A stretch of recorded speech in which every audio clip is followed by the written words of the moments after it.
All right. Hello, everyone.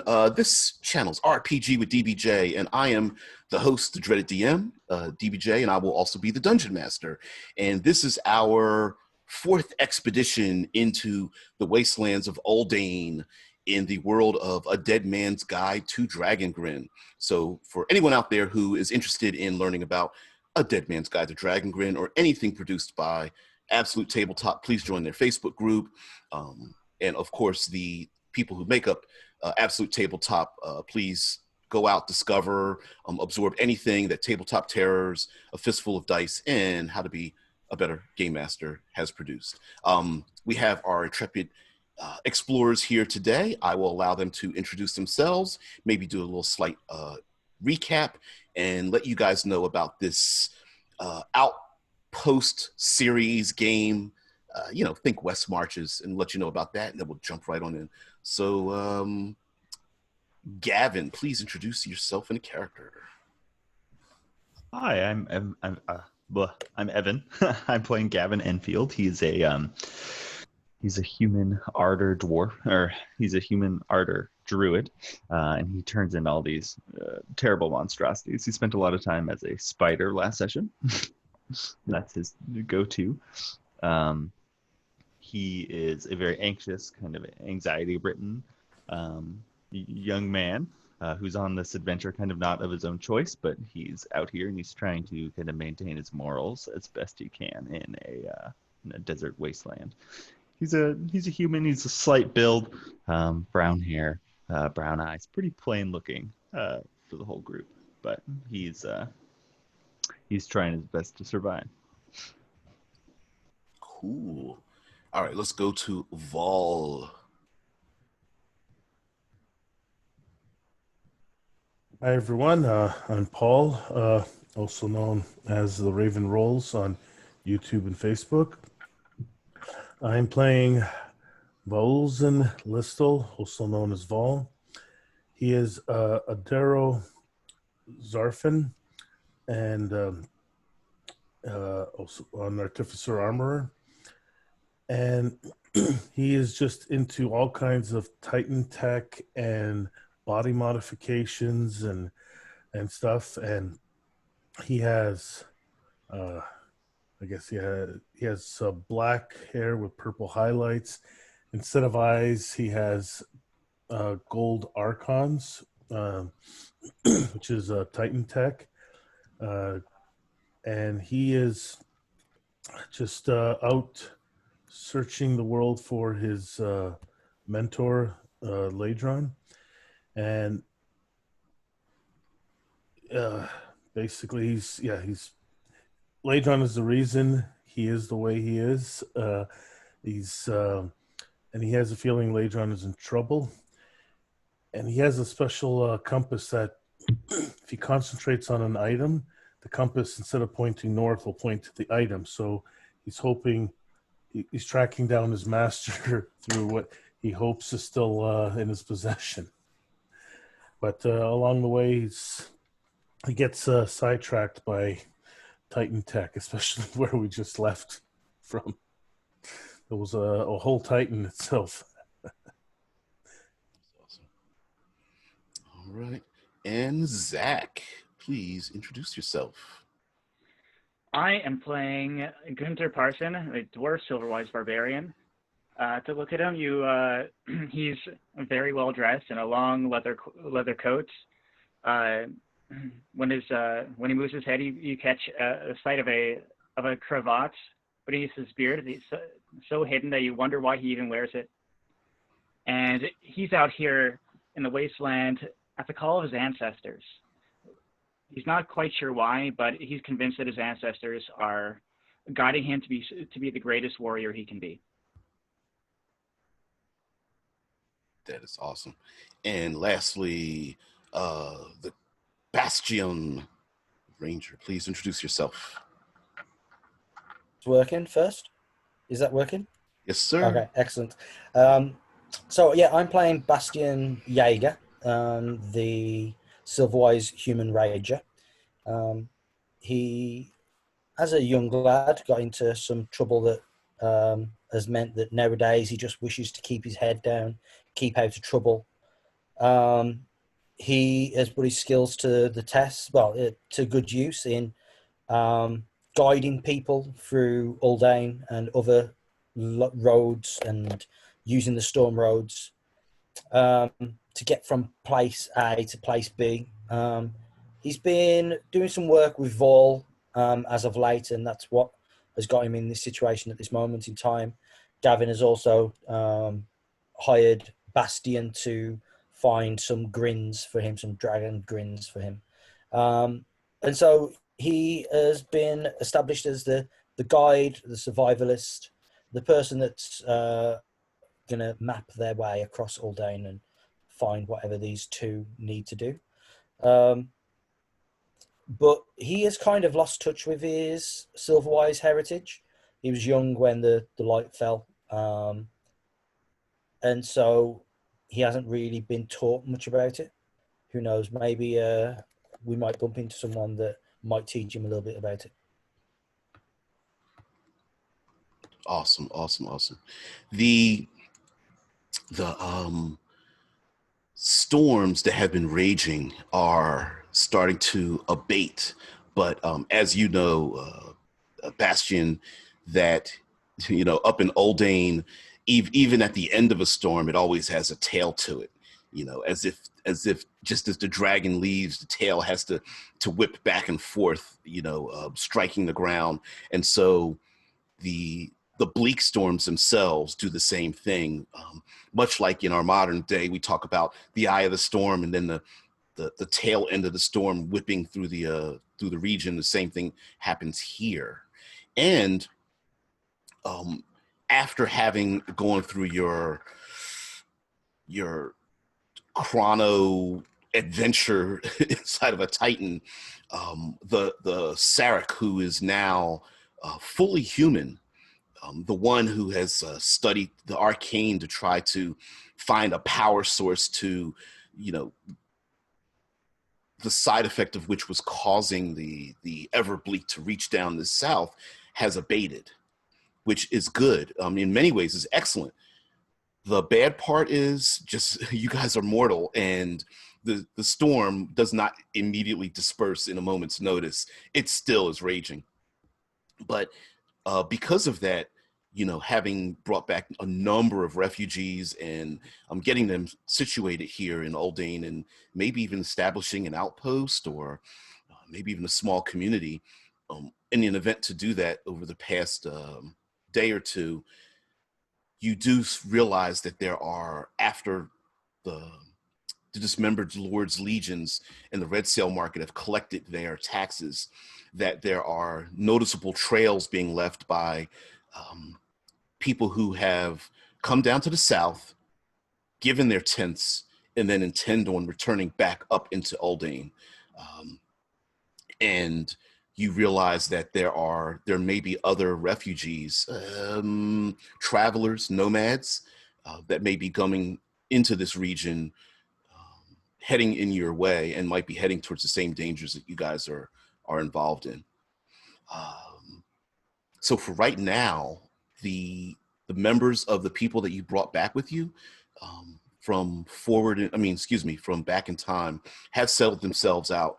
But you do know, now that you're able to get back on track, there is a place for you to get to, at least a rumor of what a grin is. A dragon grin is a dragon's burial place, a place where a dragon may have been buried or died, and you have your maps available to you. But you do know that you better get there quick, because these storms are going to really come in, and you want to get there before you have to involve yourself with the dismembered lords, legions, or travelers, or anything like that. If you want to get there without all of the unnecessary social and or maybe political interactions that you want. All right, now let's see if I can show you the map. Mm-hmm. Here we go.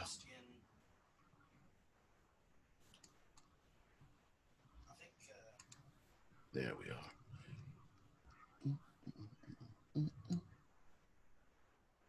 Oops. Ooh. sorry. That shifted a little too fast, too hard on me. I was attempting to come on in here and show this part to you. So I'm just going to take you guys are on a plateau right here, and the winds have been sweeping past here, the Kark peaks, and sweeping around in this brutal, like almost like red and blackened glass as the storms have raged across this region. But you do know that there is some safety if you could get to the lower plains, the lower regions. And in the distance, now that the storms are starting to abate just a bit, you can see something known as the centigraph. And it is a monument, a huge monument built by the Granite Thane in it is rumored that it is it is so large you can actually see it on the horizon, and it is often used as a method of travel. Unlike using a compass or something like that, people are able to triangulate their travel by looking at the upper portions of the centigraph from very far away. And this monument supposedly has the names of heroes carved into it, warriors carved into it throughout time, and that it's until the very last days of Lightfall that there were still individuals that were being honored by having their names carved into this statue. And it's a great honor to have the people recognize you as one of their best and brightest military leaders before the downfall and the blasting of this region. But this statue is a place that can be used as a reference point. And Bastion, your maps show that there is a Dragongrin maybe close to the Carrick Peaks, and using this monument as a guide can get you there.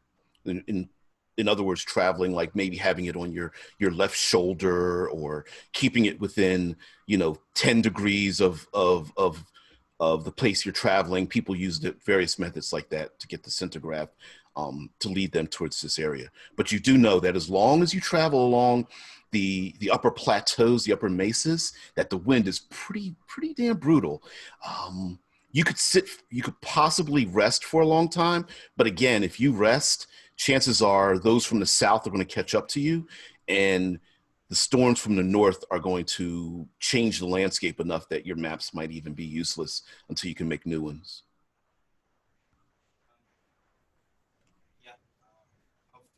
Hear me? Because I don't know why it keeps cutting out. Yeah, there we go. I think Bastion would like to maybe get onto the lowest level as soon as possible. Again, whatever compass he has gets completely messed up by the bleak. As soon as the bleak storm comes through, the compass is useless. It spins, and it can't find north for a good few days, really. So I think he's going to try and get down to the lowest level if he can.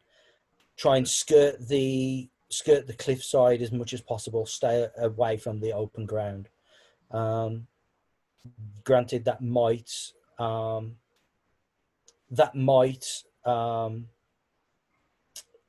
put us in danger of something coming from the cliff, but as long as we're not too close to the cliff, but staying in the shadow sort of thing, then we can keep away from spying eyes, which is what he wants to do. So I imagine he'll set out kind of a northeasterly path with, as you said, the centigraph just off to the left-hand side. We'll try and find the cliffside and work our way down. Well, before we head off, I guess Gavin would take an assessment and see if these 500 Zarfin, right? Zarfin gnomes, or Darrow, but yeah. Darrow, yeah, sorry. Yep. These Darrow, if they even have a chance to survive, do they have are they developing food supplies? Are they settling in safely, or do we need to take some sort of action to assist them in this? Well, I don't think Gavin would leave people in need behind, but if they seemed safe and solid. Right. The Zarfin are people. It's strangely enough, it's a little unnerving that they don't bother like worrying about needing any supplies. In many ways, they're almost like clones of each other in many ways. They move and act and without necessarily needing to talk with each other. And they don't seem to be like as upset as you would think they would be having been removed through time, because they're keeping their mind on their work. And anyone that knows a Darrow knows that as long as they're getting to work with their hands and getting to like solve a problem with their hands, they're pretty calm.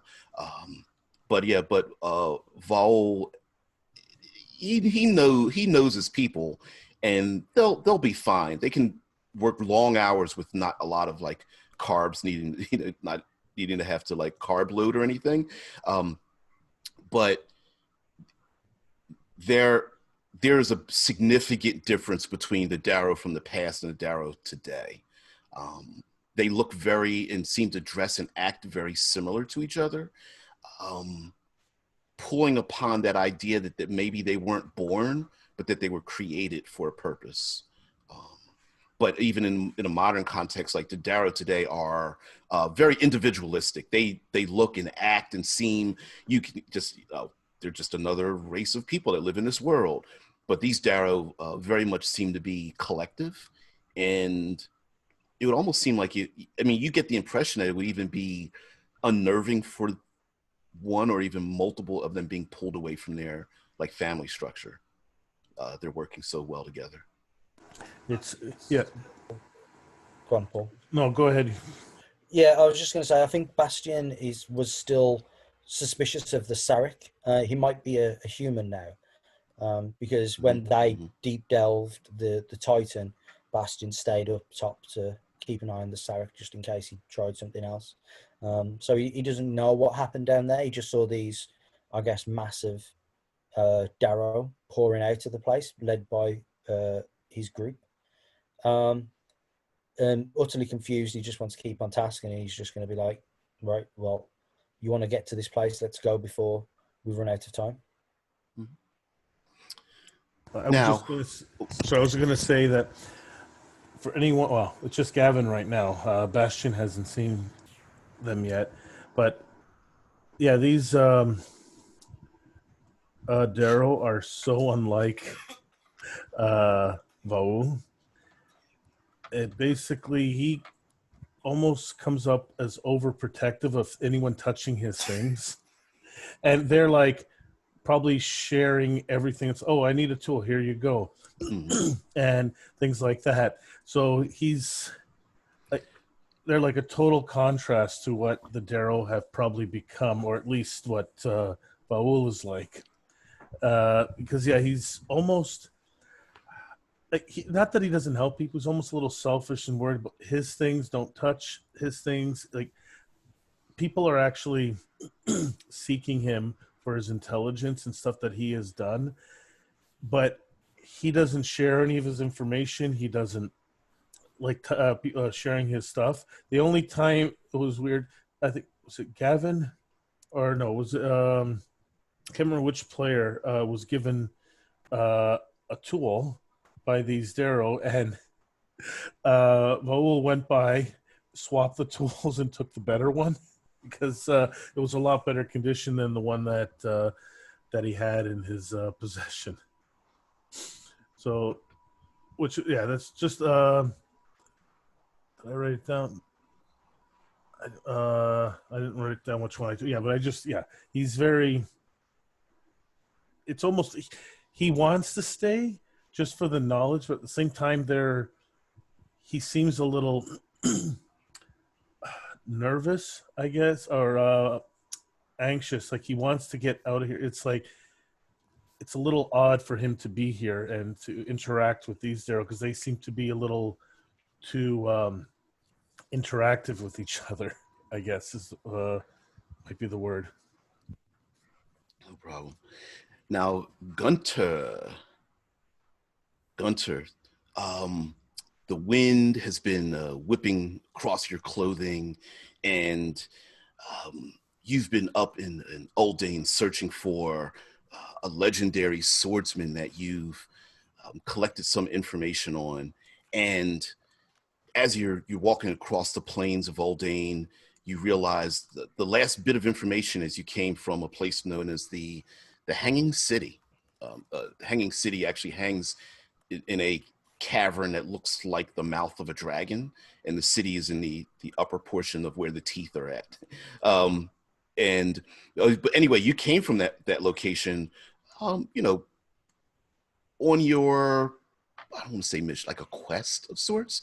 And but the information you got is that this notable swordsman is no longer independent and has finally given up even living up here in Uldane and trying to reconnect with his people and such, and has thrown his arms up and has joined the legions of the Dismembered Lord.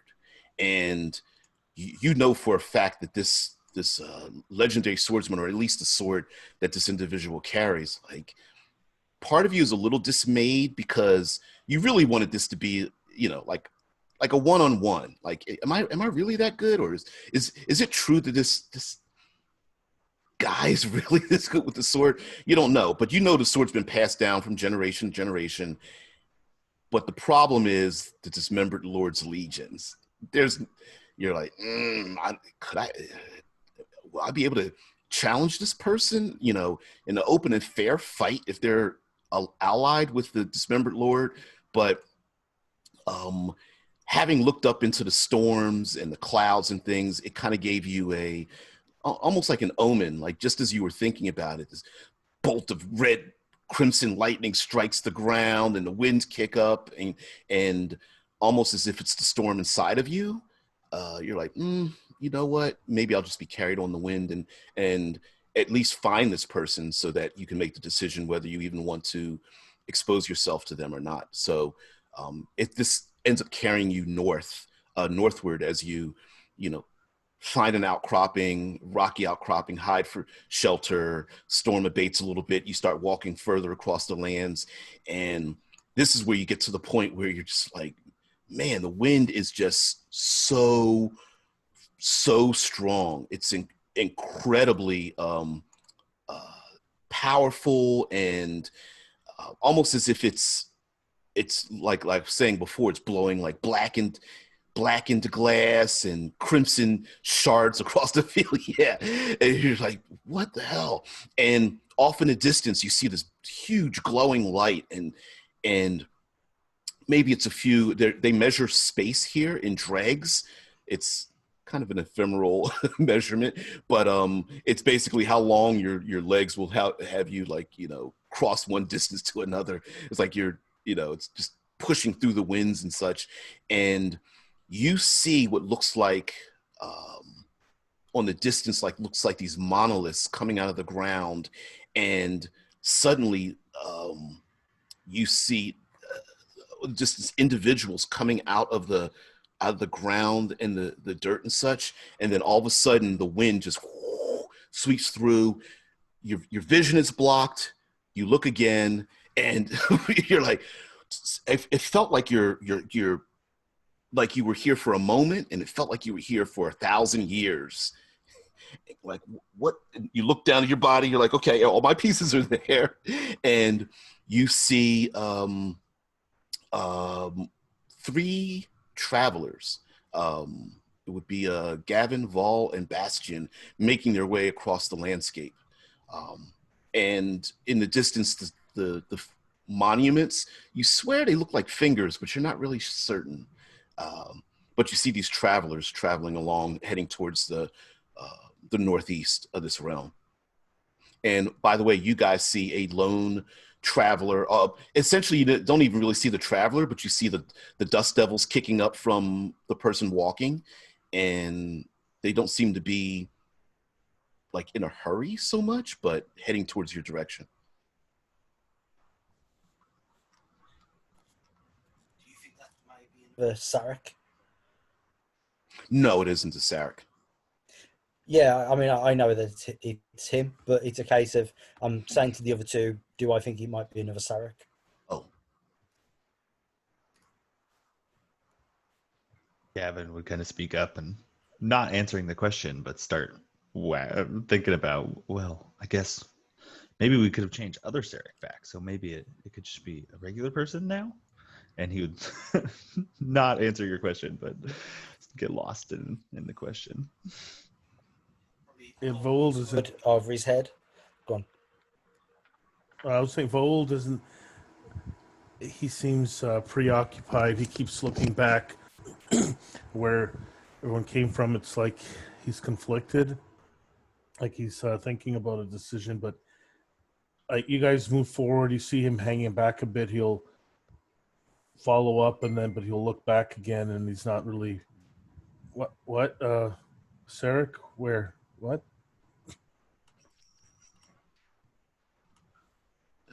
Over there. Somebody's over there. Someone fool enough, other than us. I can't hear you.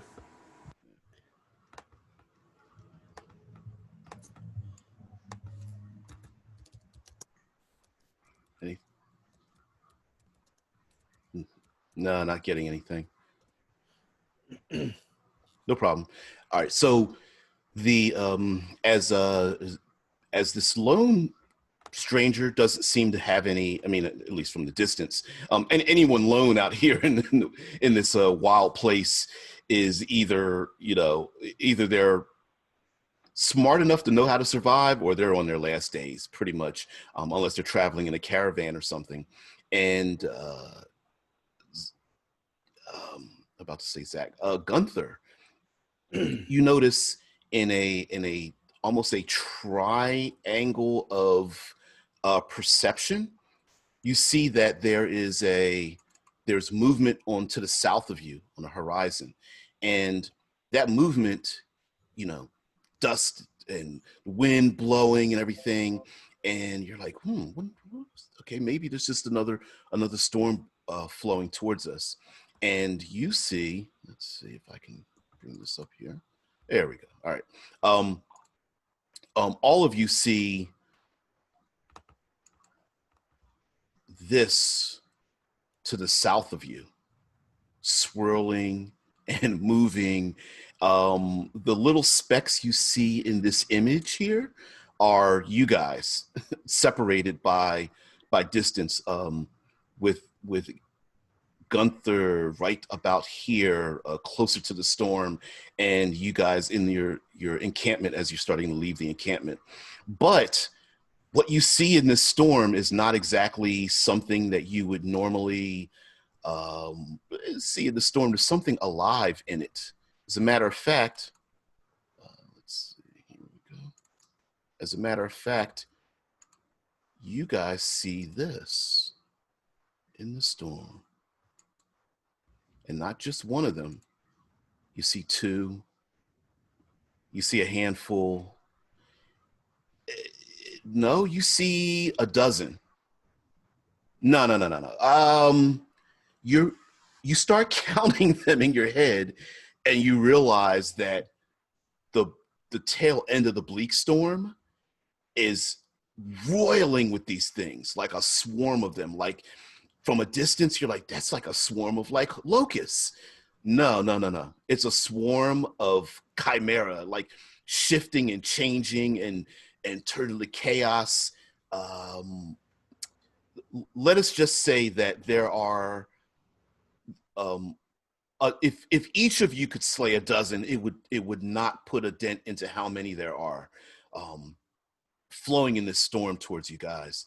And towards the northeast, you do see that might be some cover across these dusty plains, but you're going to have to you're going to have to scramble to get there to even find a place to get to hide, as the storm is like taking and ravaging these animals and mutating them and crushing them together in the power of the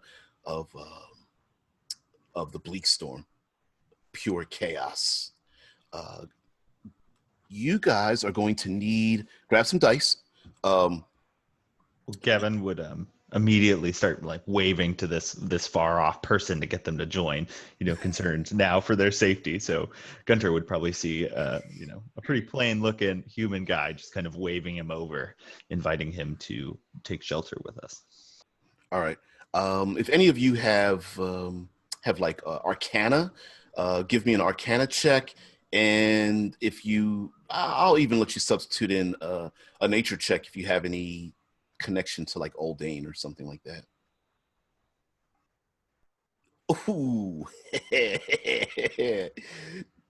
yeah. I know. Not only do I know everything about magic, I've written it first. 25. All right.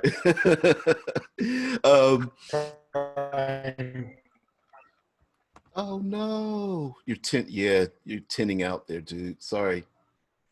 But we'll hold on to you. So How's this? How's that? There we go. Yeah. Okay. I really don't know what's going on with my headphones. My apologies. Not a problem. Tech issues, the bane of everyone that streams, man. Oh, hell yeah. I don't know how it changes, like week to week. My laptop doesn't change, so I don't know why it messes up. I got a 7 for nature. All right. Well, of course you're aware that the bleak storms and are like, chaos incarnate. All right. And and Gunther, you can roll too if you have that available skill, but you're a barbarian. I will kill it if it touches me. That's it. Anyway, you guys are very aware that with your limited experience with, I don't know, how do you predict pure chaos? You can't really, but you do know that you get the impression that the Chimera haven't traveled this far, except in connection to the storm itself. So it's not, yes, you don't want to be in the storm. No, there's no evidence that the Chimera are leaving the storm to live out its lives as Chimera outside of the bleak. So they haven't, like, just on a side note, you're like, oh, I remember those things. We need to get the hell out of here. And you're thinking, haven't they been here before? They would have been here sooner, right? But they haven't been. And it seems like they're bound. They are locally bound to this massive sand glass storm that is the bleak. So it's possible maybe to not avoid them, but to take shelter out of the storm, and then maybe outside of the ravaging swarm that are, I don't know, probably quite a few hundred Chimera in the clouds rolling across the landscape towards you. Yeah. Now, yeah. Vol, your ability to navigate in this region, and even Bastion yourself, you still have a scar from it, as a matter of fact. And so you're thinking, I know where we can go. And much like your background, which I love, again, much like your background, there's a place where there are like pillars and plateaus and outcrops and things like that. Some rougher terrain, which might have less sand, less winds, and that kind of thing. But you guys are going to have to make it to get the hell there. You call out to the stranger, Gunther, out in the distance, and you see them like waving and gesturing and pointing at you in the storm, and you see this in the storm, and you're like, I don't know these people, but I don't want to be caught up in that. So you guys are going to be on a chase. So we're going to have a little bit of a running chase here. We're not going to measure it out by movement rates, but essentially we're going to have like a little contest here of so much.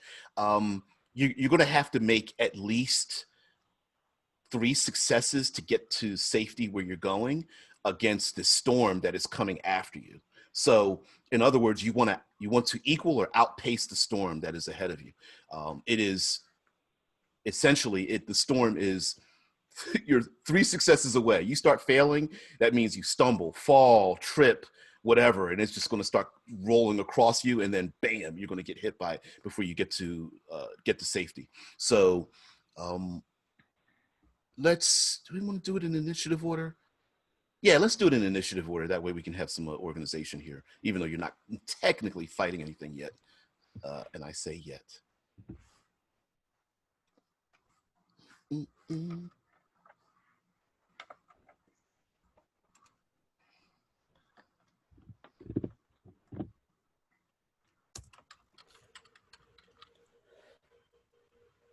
Yeah, I think Bastion is not coming through again.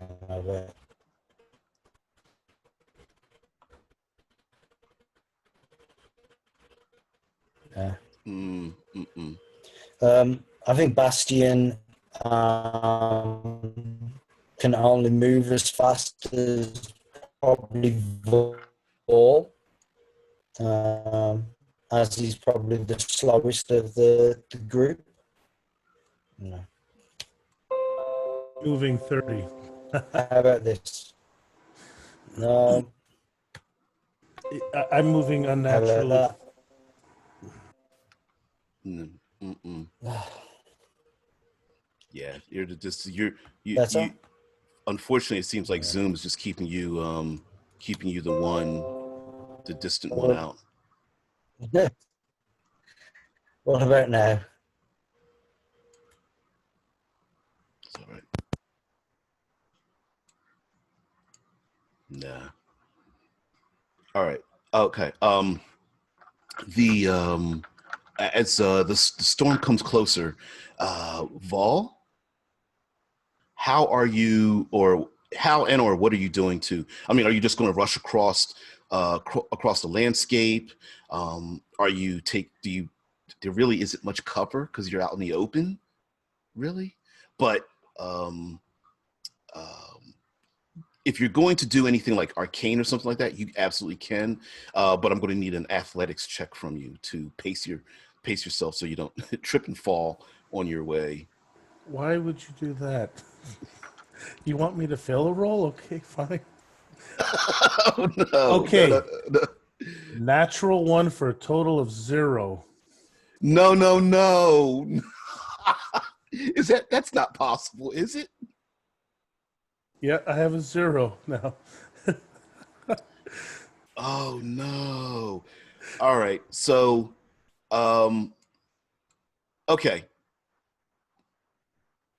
Yeah, you can hear us. We can't hear you, dude. Sorry, dude. That's weird though, that you can hear us pretty clearly. But all right, Vol, you as you make your way, you're like pull your cloak across you, you start making your way across the landscape.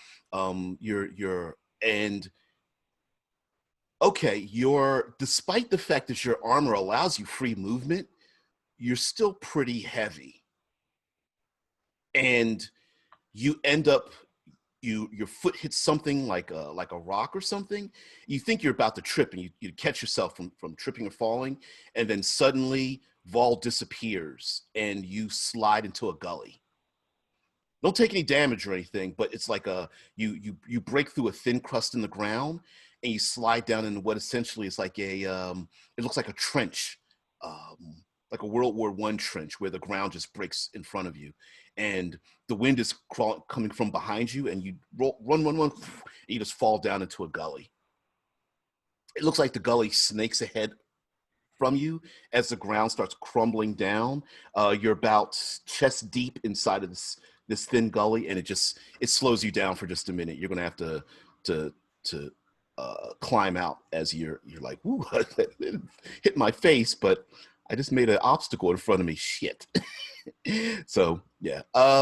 Next on the list, here we go. Bastion, you start making your way across the field. You see Vol crumbles down into this. We lost him. All right, he can link back on in. I believe next is Gunther.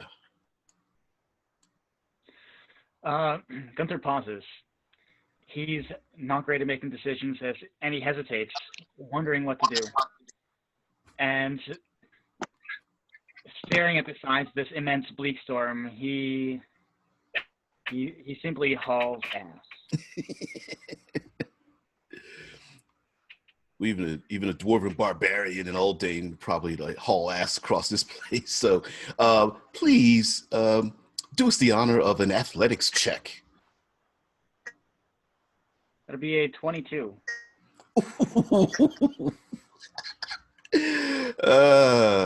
Short and squat, whatever. It's just still gas the Olympics.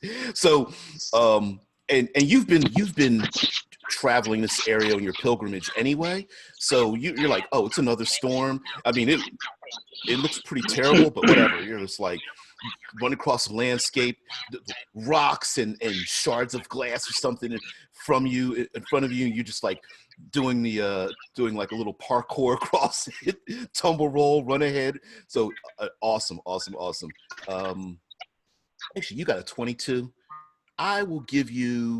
I'll let you have 2 successes to get ahead.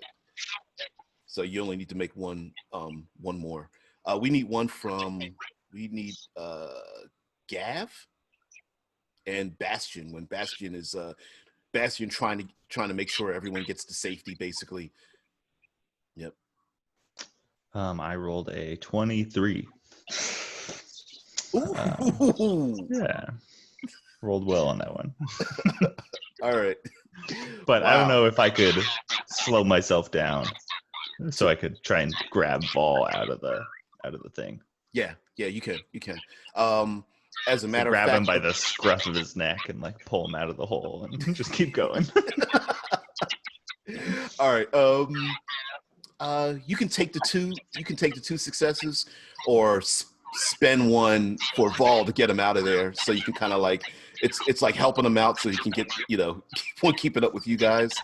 And you see the stranger from your triangulated position like making his way like full speed to safety.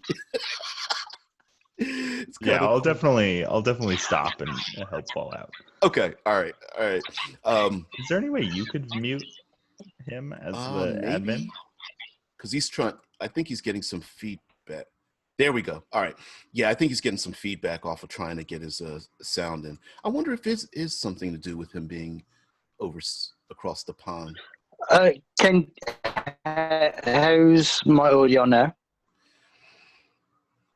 How's my audio now? It warbles at the beginning, but then it settles. Yeah, which is normal for you. Yeah. Okay. I'll sort that out in a sec as well. So Bastion got a 15. So I think he maybe was hanging back a little bit to try and help Ball, but then seeing the danger, kind of decided to turn and just stop looking it. But then looking back, seeing Vol kind of stumble down a gully or something, he's now conflicted between going back and heading forward. Absolutely. All right. So as you like look over your shoulders, you see the pale sun is being blotted out by the storm clouds. The rolling clouds and everything are. What is going on here? Sorry, I've got multiple images up here. I apologize for that. There we go. All right. So the rolling clouds are coming behind you, and you see that they're as it's starting to catch up to you. All of you. Why do I have all these open windows? I closed. Sorry about that. Because I don't want my computer to pop out on me. There we go. You can see that there is the darkness of the clouds above is starting to blot out the sun, and you're like, oh shoot! If we can't get there, you can see like lightning, like fairy fire, lightning through the upper portions of the clouds and the storms and things like that. So this is your second roll. I'm going to ask you guys to give me an athletics check, and you can do so. But if you do so, if you roll like a 5 or less, there's a good chance you're probably going to end up being blinded.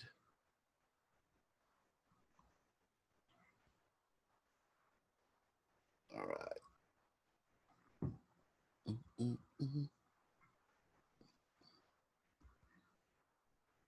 Let's see what you guys get.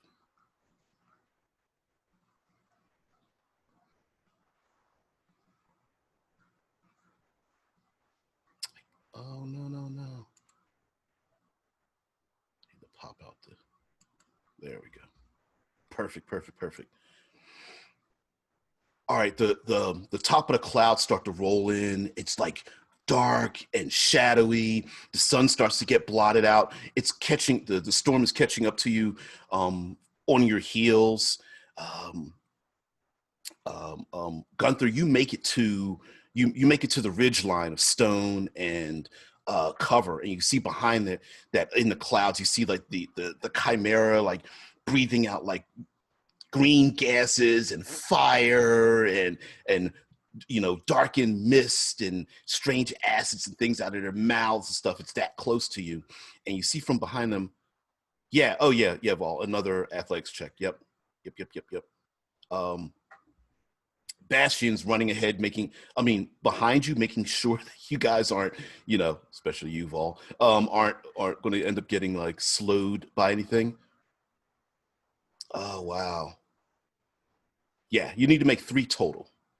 3 total. This is your second. This is like, okay, cover's right here. No, we just need to climb up and get in the cover some kind of way, right? Ooh, Vol, a sweet. It's like, I'm not making that same mistake again. So all of you get there.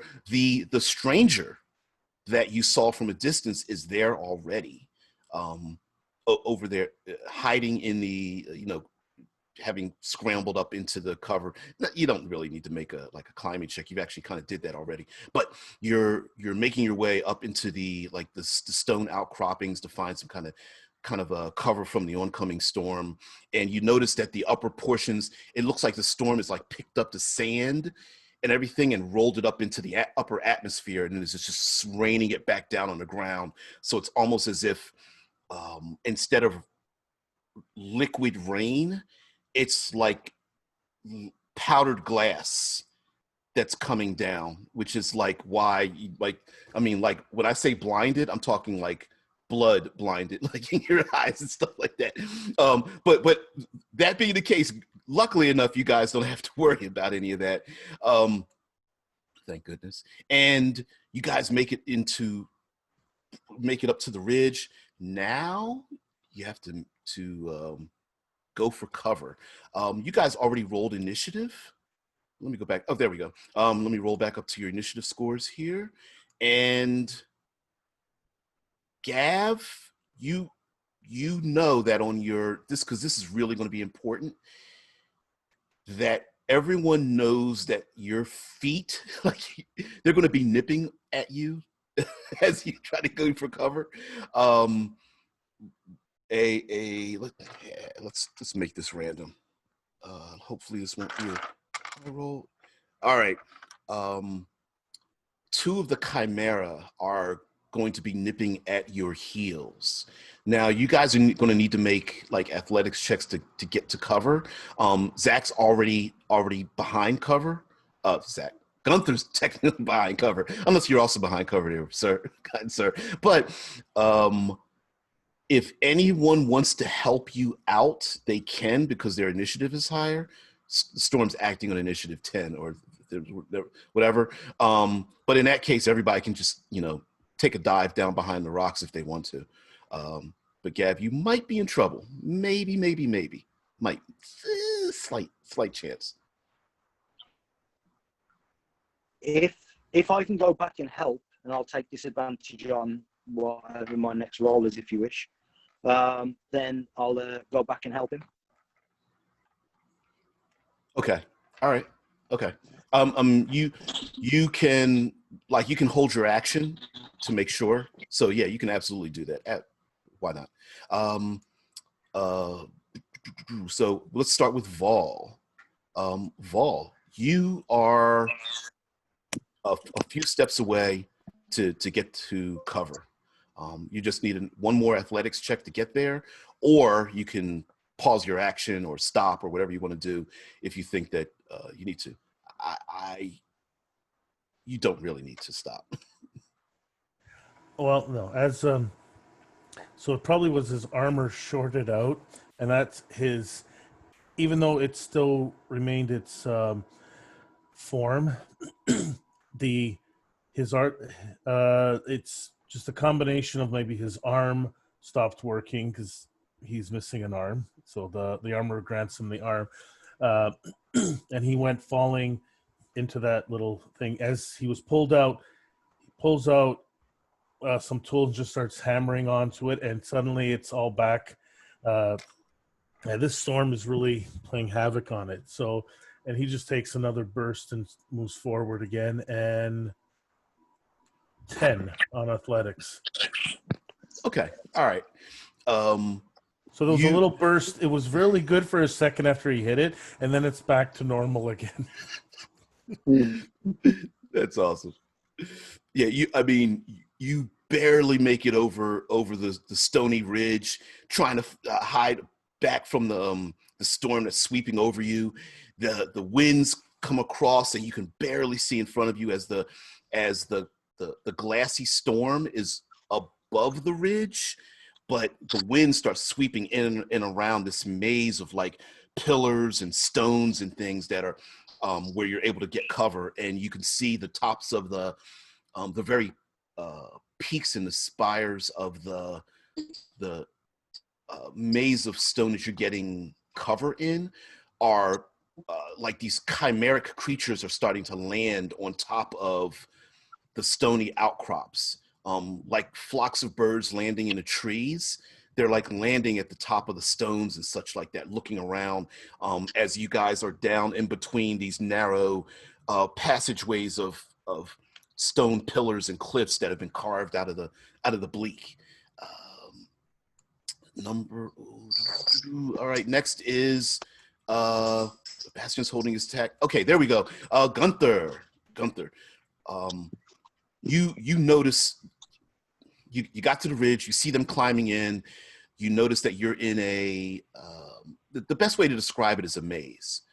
Much like you would put a rat in a maze where the upper portion of the maze you can actually climb out of it, but the upper portion is being blasted by like blackened stone and rock and glass, and in it on top, landing on top, are these perched chimera, and you see them landing on top of the stone pillars, looking down and like screeching out in pain. Some of the chimera look like they are they're like they're not fully formed. Some of them have their organs kind of dangling out of their chests. Others only have like 2.5 limbs. Others have like 1 wing dangling on them. I'll give you a clue. I'm gonna have to say something meta because I can't figure out another way to say it, but I'll say something meta in just a moment. One of the you see one of the chimeras start looking down and reaching across almost as if they can barely reach down into the cavities that you guys are at. So on one hand, you guys are going to be in capital letter tight spaces, but on the other hand, the chimera can't really reach down to get at you. But you know what a chimera can do. They don't necessarily need to reach you to get at you, but they can certainly try, right? All right, and who else has to go? And Gavin, you go on 9, so they get to act first. All right, so to keep you from getting to safety, one of the chimera is going to do something at you. And what's he going to do? Is he going to 2, 3? All right, it's going to try to breathe something at you. Let me roll this D8. All right.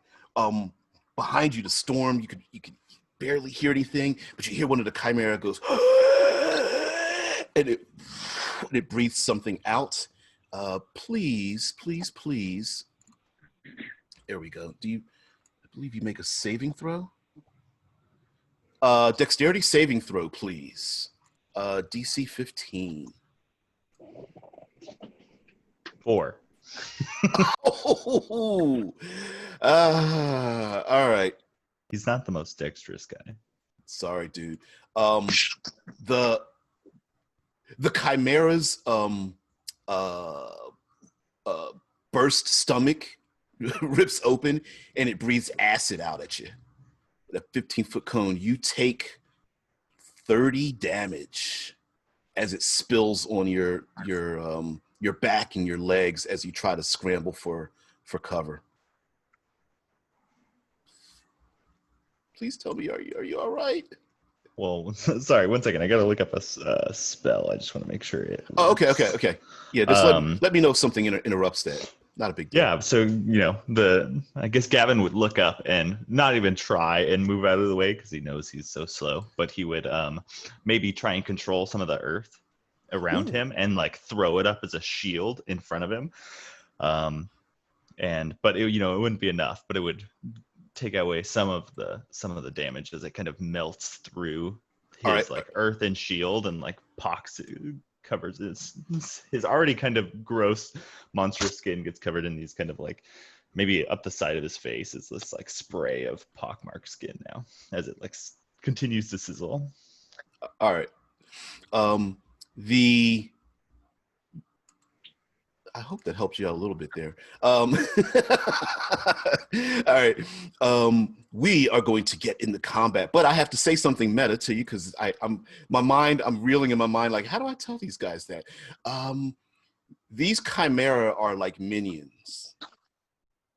So while they are extremely dangerous, their discorporate bodies and their misshapen form and their they are barely held together even by the chaos that has created them in the first place, because it's not a natural thing. It's not like they haven't been given birth in a natural sense, if there is such a natural thing for a chimera, but they are like a miasma of things. So there are many of them, but all you really need to do is to hit them. So we're going to be using, guess what, 4th edition minion rules for this.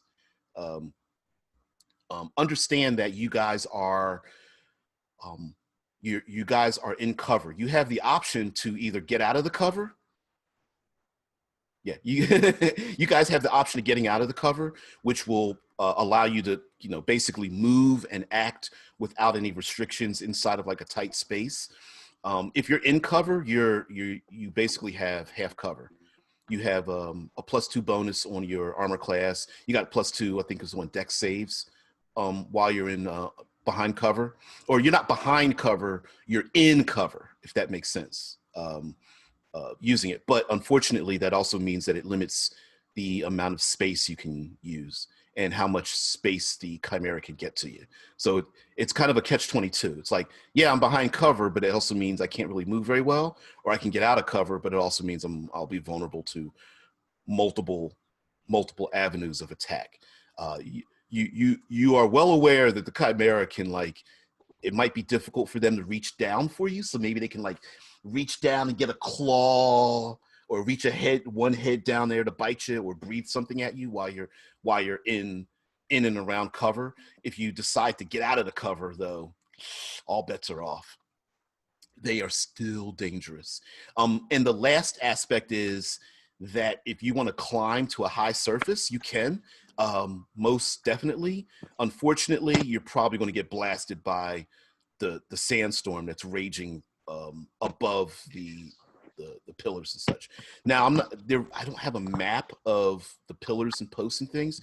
Just rest assured that it's basically I can't think of a good descriptor for it, but there's basically like these pillars and posts of raw stone that you can navigate in and around in many ways. There's probably well into the multiples of dozens, maybe even the hundreds of these pillars and such. I suppose if you want to, you could use them if you have some kind of like arcane ability or something, like tumbling the stone down, or maybe even leading the chimera down into it and getting them trapped or something like that, if you want to try that. But whatever the case may be, you can do that. All right. So Go ahead. Would it be Gavin's turn as he kind of gets overtaken by the sandstorm? Oh, hell yes. So you guys would watch as Gavin kind of disappears behind a wall of this sand and glass, and you would just hear the screech of this chimera and maybe like a yell from Gavin that would be cut off or cut short a little bit as you kind of see his silhouette disappear, and then out from you see a much smaller silhouette start to like run towards you guys, and it looks like a small dog, but then as it's coming running out of the bleak storm, it's almost like it's been hit by one of these bleak lightnings, and you see its head kind of like just tear in two as his like monstrous form forms, and it like mutates in the bleak, and based on his curse he can't like turn into anything normal, so you see its head split in half, and then the heads regrow, and so he's this monstrous two-headed dog as he jumps into the pit with you guys. I sure hope that's you, Gavin. I can't. You'd see one head nod and the other head shake. Everyone's like, I hope the chimera kill it. Oh, that's nasty. Oh man, yeah. All my spell slots are my internal organs. Let's see, what does my liver do? Pull. That's pretty nasty. All right. Let's go with let's start at the top of the initiative. Who was it? I believe it Probably was me. Yep. Ball. Go for it. With the advantage on initiative, I usually go first. Yeah. Okay. Yeah, you got to teach me that trick sometime, Gavin. Especially if we're going to be right near the bleak storm.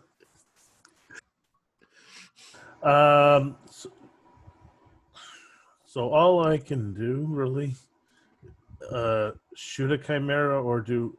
You said that we can move stuff. If you want to. Well, no, you said to create. So I was a little distracted. You were saying that. So we got chimera coming in from the top, but they can't seem to reach us. Mm-hmm. So right now we're pretty safe, but what would be a good way to, like, the storm is still approaching us, you said? Yeah. Oh, hell yeah. I was making the case that, if you wanted to like corral them into one location, you might be able to do that. Or if someone's strong enough, maybe you could maybe knock a pillar down, or if you wanted to try to do something like that as well, if you want to use to try to get them to come down inside of the cover that you're in, and then try to get rid of as crush them, get rid of them as many as you could. If you wanted to do something like that, you don't have to. I was just making that as a suggestion. Yeah. No, because I have the shatter spell. I was trying to think you're out, but I think use a way to if there was near where they are, if there was some way to get them into more of a pit and then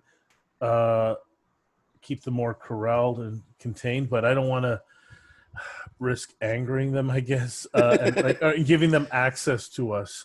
So I think right now you may need a lure of some sort, like something that will get them to, Gavin makes a good lure. No, no. But there you might need a lure to get them to get to a good place. And although these aren't necessarily swordsmen there, Gunther. I think challenging one or more might be your thing, man. I think right now, since we're safe, I'm actually going to be. He's going to just be basically tinkering with his armor to make sure it doesn't malfunction again and stuff. It's like, okay, we got a breather. And he looks up. Who are you? Over to the dwarf, to Gunther. I think we're a little past introductions at the moment.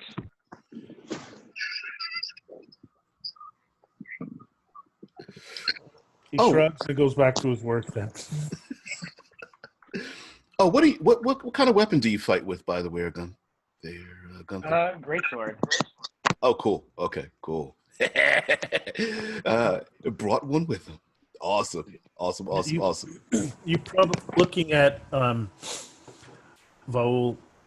He looks a little odd for well, I don't know how odd this is with other ones, but he looks a little odd for well, you don't even know. He's a little short. He's in a full suit of armor, but it looks like that. And one of the arms is looks like it's more metal than the rest. It's a form-fitting suit with almost like a chain mail suit, but it's like form-fitting, like it was custom made for him, with a helmet, and it sparks in different areas. You don't know if it's powered and it's malfunctioning. You have no idea at this point. And actually, the mask comes off, and then that's what he looks like this. And then you see the glowing eyes, but it's hard to tell if those are real eyes or they don't look real. But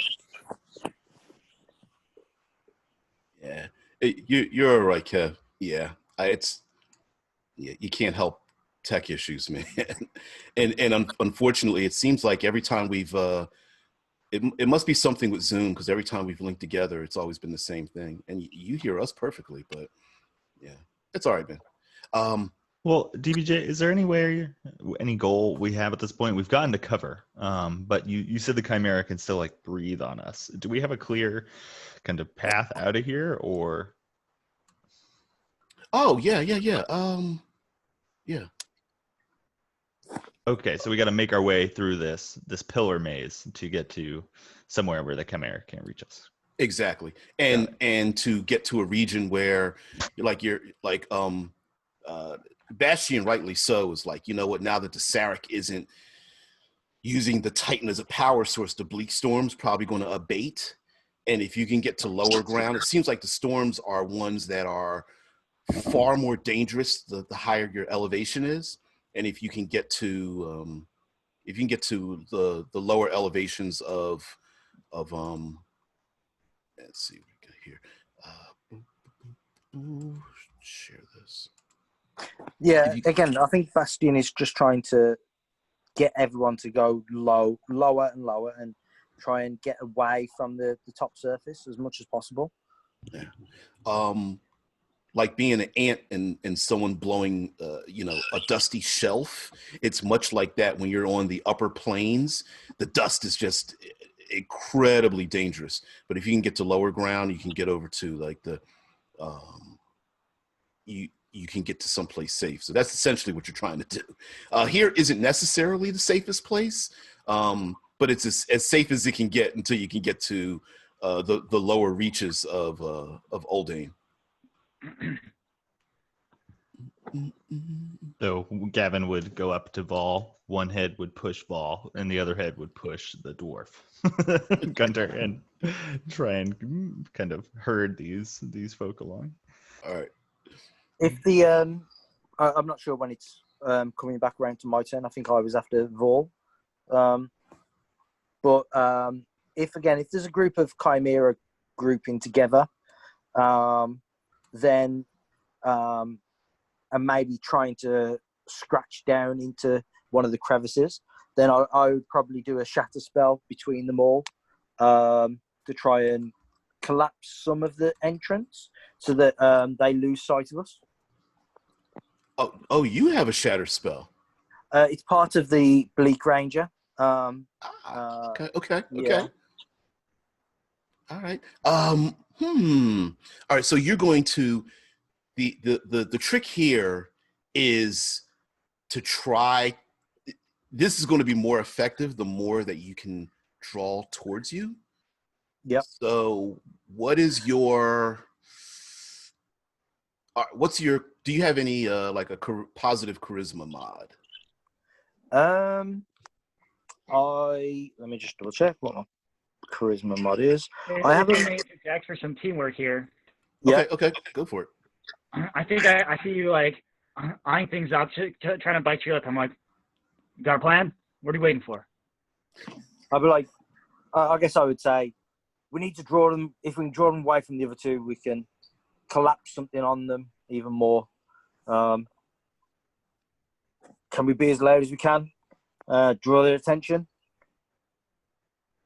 And you just see Gunther nod. I'm on it. And if I may make an intimidation check or something like that. All right. Yeah. He charges out from under the cover, screaming out with a 21. Then while he's doing this as well, then I'm going to kind of move up behind him. And what I'm doing is I'm using my left arm, the one that's bleak scarred. That's the one that I kind of use to channel bleak energy. And I'm kind of holding my hand out in front of me. And I'm kind of manipulating my fingers and focusing on a certain point somewhere, ready to cast my shatter spell. And when I think that enough of these have gathered together and we've kind of drawn them into a certain place due to his shouting, then I'm going to unleash my shatter spell. Awesome. So, see, you rolled a 21 for a stat. What is that, like a +6 or something?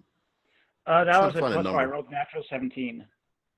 Yeah, but your total roll was a 21. Am I correct? Yes. All right. So you run out into as much of an open space, like you look around, and you're a dwarf anyway, so you're like, where's the best place? Right here. And you roll out, you roll out, and you make yourself like the biggest target. You scream and stuff, and like 6 chimera start scrambling down the rocky outcrops and climbing, almost like they're climbing over, more like mindless beasts. They're climbing over top of each other to get to you, and you see one, and then another one like steps on the lion's head of the other one and tries to come across it, and you get a third one's breathing like black smoke out of its reptilian face, and it's like, and they're like trying to push each other out of the way, and like 6 of them are coming after you. And the shatter, you know what, Bastion, make a spell, an arcana check, not an arcana check, spell roll, whatever your spell attack roll is. Yes. Shatter is a save for everyone, but if you want me to, well, it's a DC 14.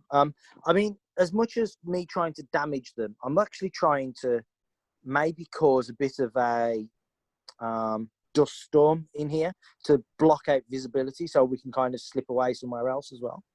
But by obviously the dwarfs concentrating in, bringing their concentration into one spot, so then I can explode the shatter spell, kicking up this big ball of dust and debris, blocking out vision, and then we can try and slip away somewhere else and lose sight of them. Awesome. Yeah, I'd like to hurt them if I can, but to try and break the bits of stone and debris and stuff. Not a problem. All right, there are 6 of them. Just make one more here.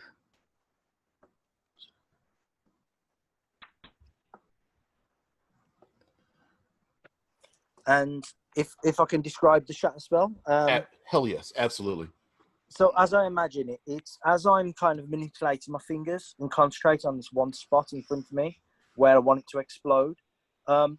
Bleak energy starts kind of like crackling around up and down my arm, But in the spot where I'm concentrating, a small kind of concentrated bleak storm starts to appear, and red bleak energy starts like crackling out, and it pulses and it expands and it expands. You know, it's a golf ball, and then it expands to baseball. Then it's a basketball, and it's growing and it's growing. And before it gets too big and it's out of control, I just close my fist, and that's when the storm collapses and explodes out in this shattering, thunderous wave. That's awesome. The energy, I'm almost feeling like the sound drops out and there's like an implosion effect. and the shock wave like just travels out past and through the chimera, actually passing over Gunther, and all of a sudden the base of the stone and the pillars start to like, and it feels like it's not going to fall as it like shatters, but the lines are shattered there, and then all of a sudden, like feeling like it's in slow motion, they start going poof, poof, falling on top of the chimera, and they're like trying to scramble, but they're trying to scramble on top of each other like crabs in a barrel.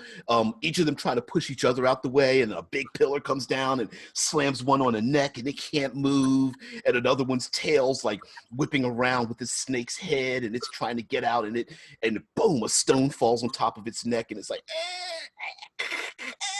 and dust just kicks up from kitty. Dust kicks up from everywhere, and you guys are, not only are you in cover, but like now they can't see anything. The storm grabs the dust and starts swirling it around over your heads. The dust starts sweeping through the little canyons that you're in, and yeah, you can hear the creatures, but they seem to be like distraught and lost. The ones that you crushed are still trying to escape. You can hear them clawing at the stone and whatnot.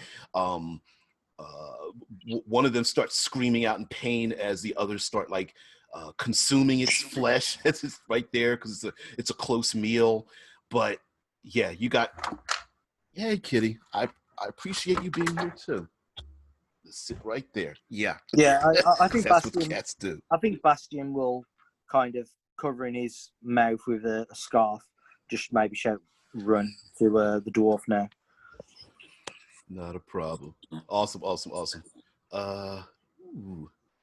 Who's next? Jeesh. Gav and Vol. You guys go for it. So looks like people start doing stuff. So he gets up, puts away his tools. Is there another, like, how many chimeras are left, like, that are not? Well, he's got a total of like 6 of them. There's probably another 20 plus that are circling in and around, landing on top of the stony ridges. But for right now, not only can they not see you, you can't see them, and they are not focused on you. They're actually now it's just wind and dust and grime everywhere. But yeah, you can duck your heads and make your way the hell out of there if you want to try. Oh, if we can get out, then I think, yeah, if that was the plan, then we're gonna puts away all this stuff and it's like, all right, let's get moving. I think we've been here long enough. I think I got the armor going again. It should hold out a little longer, I hope. Okay. And with that, there's a little spark, and he just he smacks it again. It's like, yeah, it should hold out. So as you guys are making your way more farther to the northeast to get out of the storm's wake and these monsters that are like really ravaging the region above you and around you, you start losing. You can still hear the roar of the storm is blowing above you, but you start losing the sounds of the chimera that are in and around, floating, flying around, almost like they are buzzards or birds that are lost in the region, trying to find the flock so they can gather their forces together again. And as you make your way farther northeast, you hear what sounds like horns blowing. And then from a far distance, you hear something else going, like almost as if there's like civilized people communicating with each other. I'm like, Kitty, no. Come on. You've got your own spot right here. Mm-hmm. I love you too.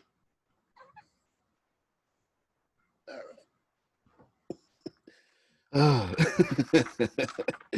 That's what cats do. All right.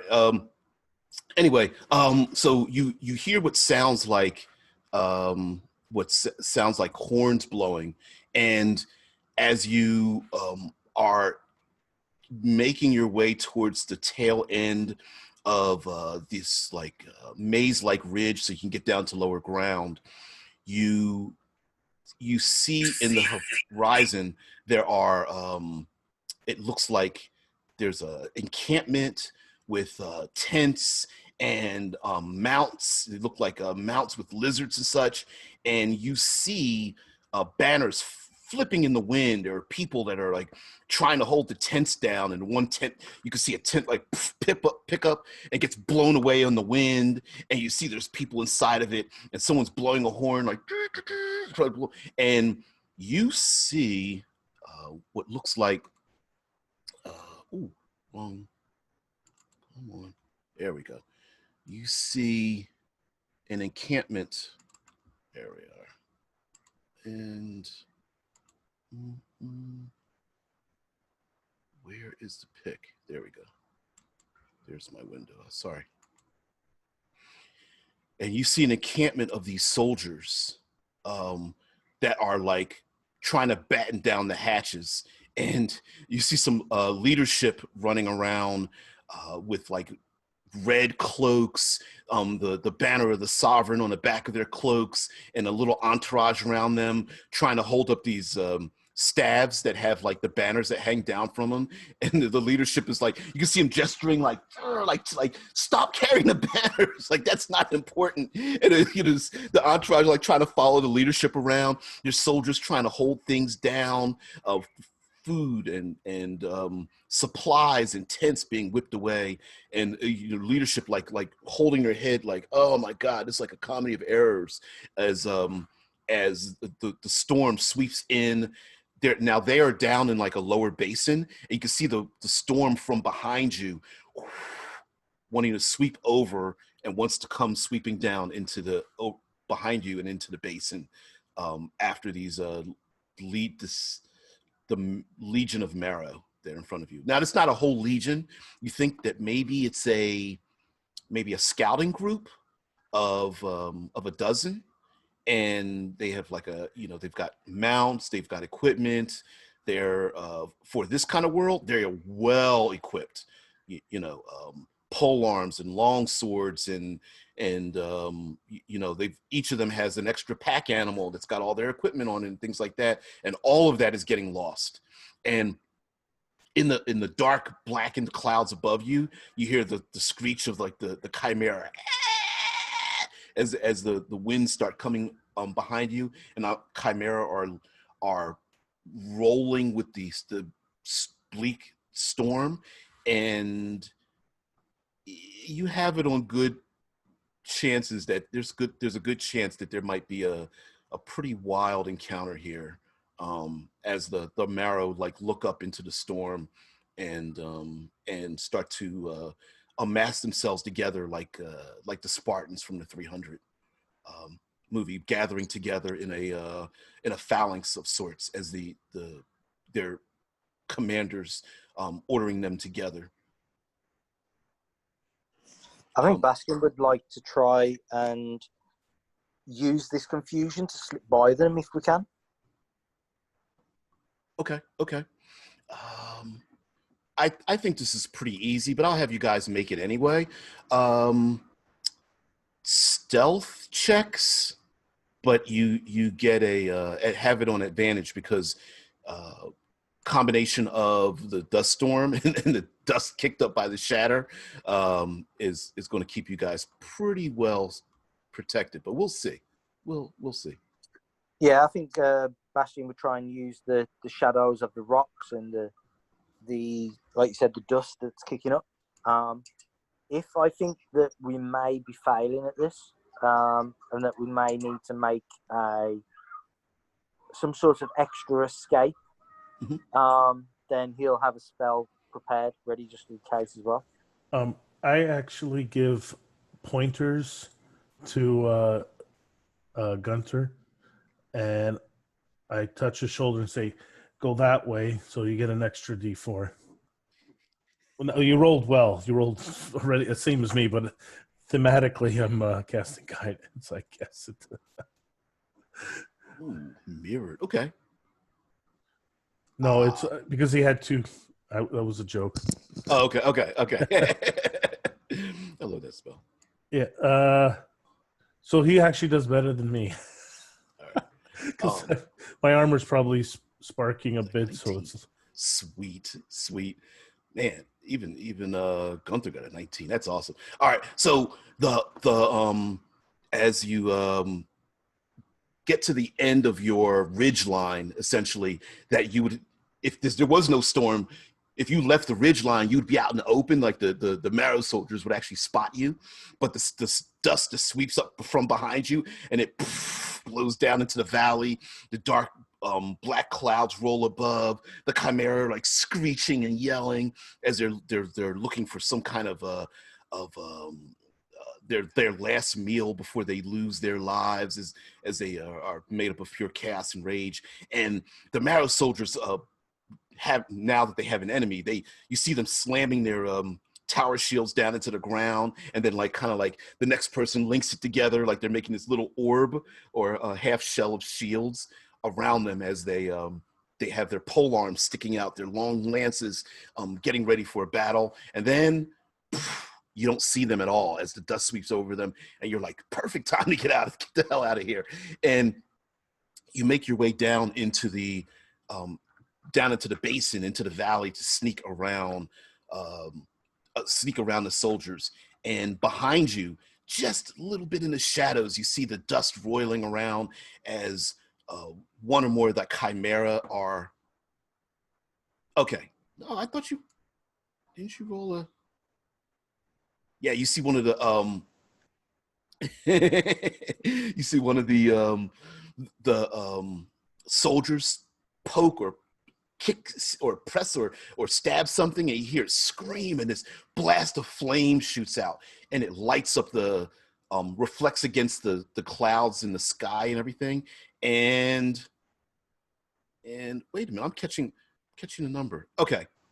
Yeah, don't worry. Okay, all right. Sorry. And you see flames shoot out, and it refracts off the sky, and you see that the Marrow soldiers are like in unison, one lance after another, trying to kill one of these Chimera that happen to stumble upon him as it starts crawling across dragging its half mutated body across the landscape, and stumbles upon this the Legionnaires. But you leave them, you skirt around them, and you leave them behind as the Marrow soldiers are between you and the Chimera that are sweeping in the storm that's sweeping into the area. And Gavin's dog would kind of try and get everybody's attention and look back to the Marrow, and you would see, the heads kind of start to gesture back towards the Marrow as if asking if we should go help them. What in the bleak is that thing, by the way? What, that dog? Don't. That two-headed dog. Yeah, don't worry about it. I'm kind of just like gesturing with my sword and sword in one hand, sheath in the other, and warily, slowly, just resheaths my sword. I'll say we're beyond introductions. And I keep walking. Yeah, that gets the laugh from me, and I go along. Bastion would say, "Leave them to their fate." Awesome. So I say the bleak is collecting a tenth from them, maybe more. ooh. And That was a really good one. yeah, Yeah. yeah. If you think the sovereign's bad, wait for the bleak. So the you leave behind the basin that you sneak around the marrow, skip the basin. The chimera are like still attacking and ravaging everything, and the storm begins to abate, starts to roll back, starts to settle down as the dust starts to begins to settle in, and you can see the sun starts to come out just a little bit as you make your way away from the Marrow soldiers that maybe a scouting group or something of that nature up in this part of Oldane. Now, they aren't very far away from the southern border, but oftentimes, even with scouts and such, usually that well equipped, and all of you have seen them before, but for a group that is that well equipped and that well supplied, they intended on going pretty far up into this region. Now all of you know that there's a Lord of Ash. Her name is Saru, and Saru is the Lord of Ash up in Uldane.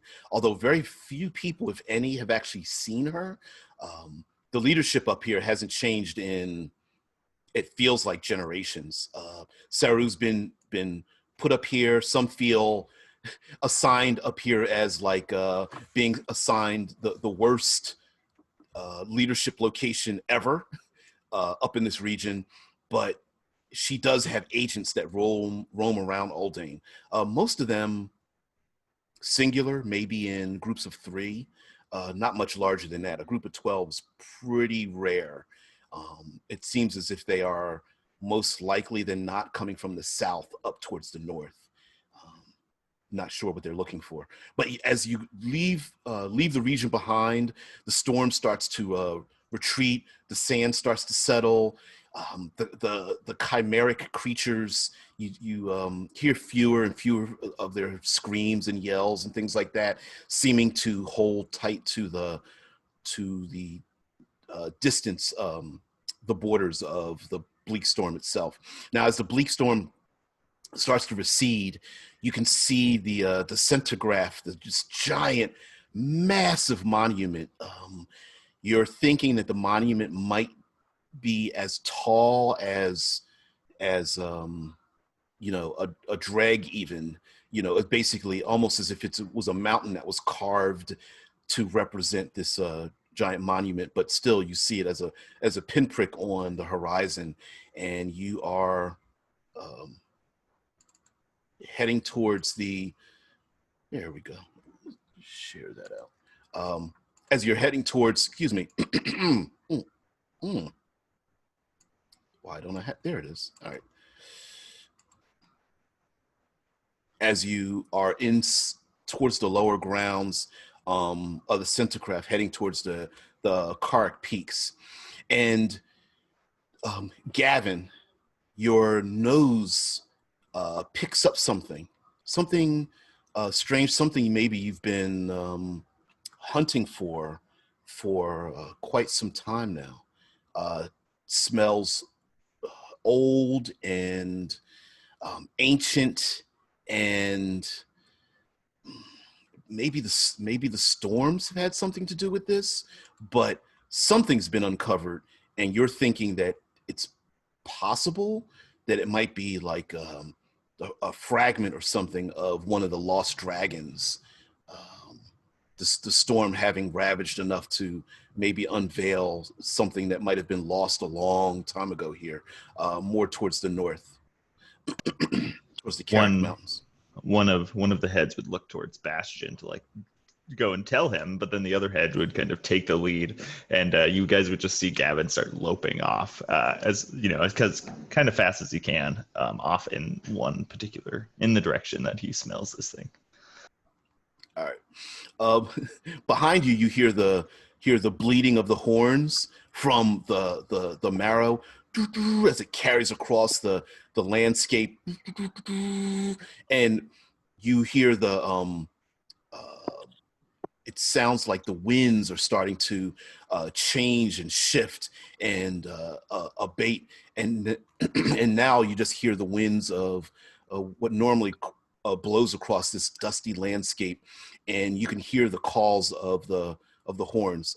Guys, give me a history check. Give me a history check on whether you recognize or understand what these communiques are.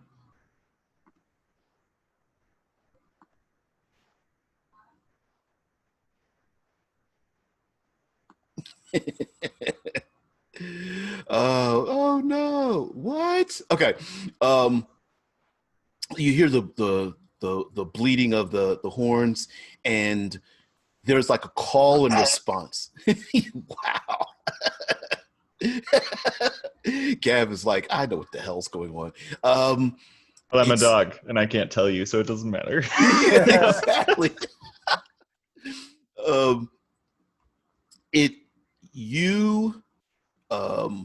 And Bastion, you're kind of getting the idea that you've seen this done before. With people have done this with fires. Sometimes people will do this with like trained birds or something, like hummingbirds, and that is triangulation.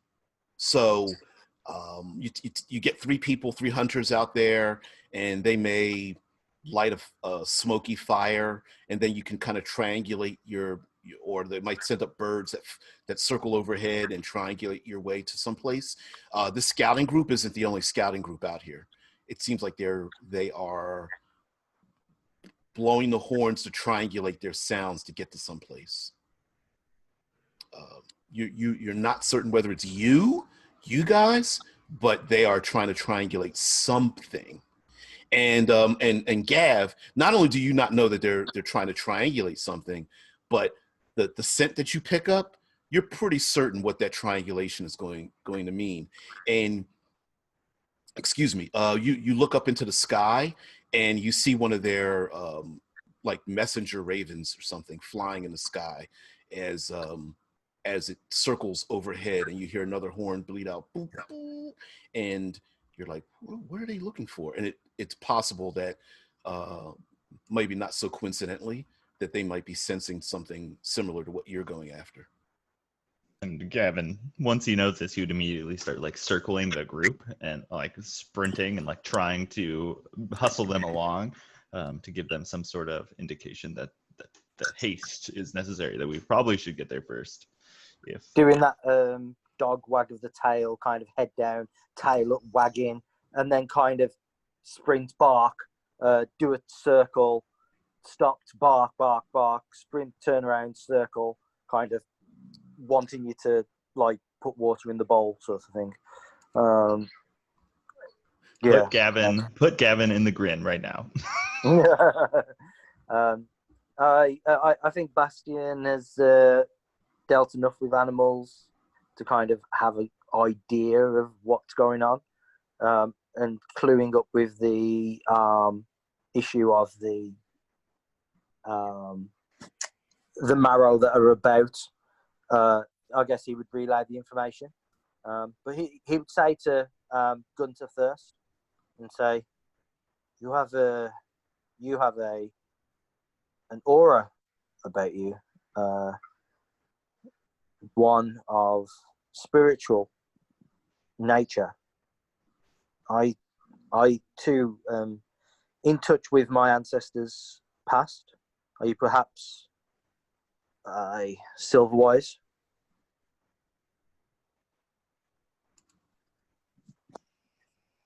Was that to me? Yeah, it is Gunter, right? Mm-hmm.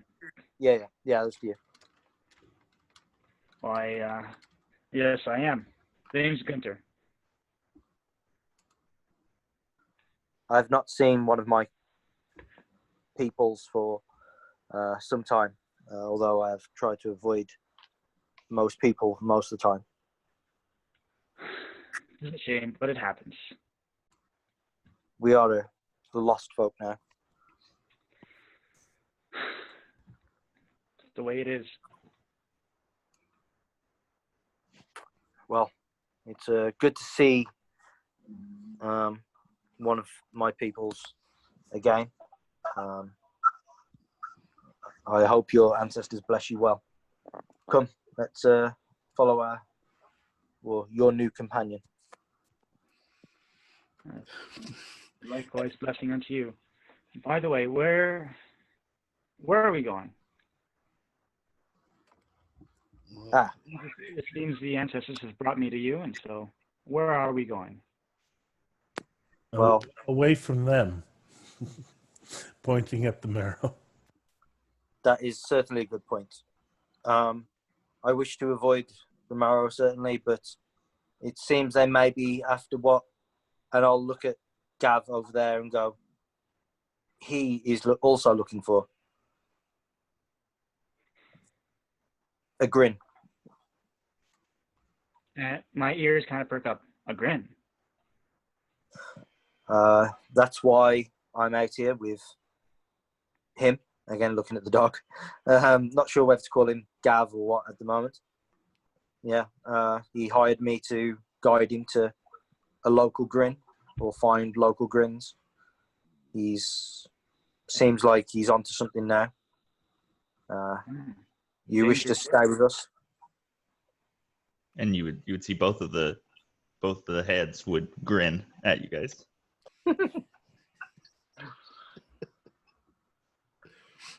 That's awesome. I look back at the marrow encampment.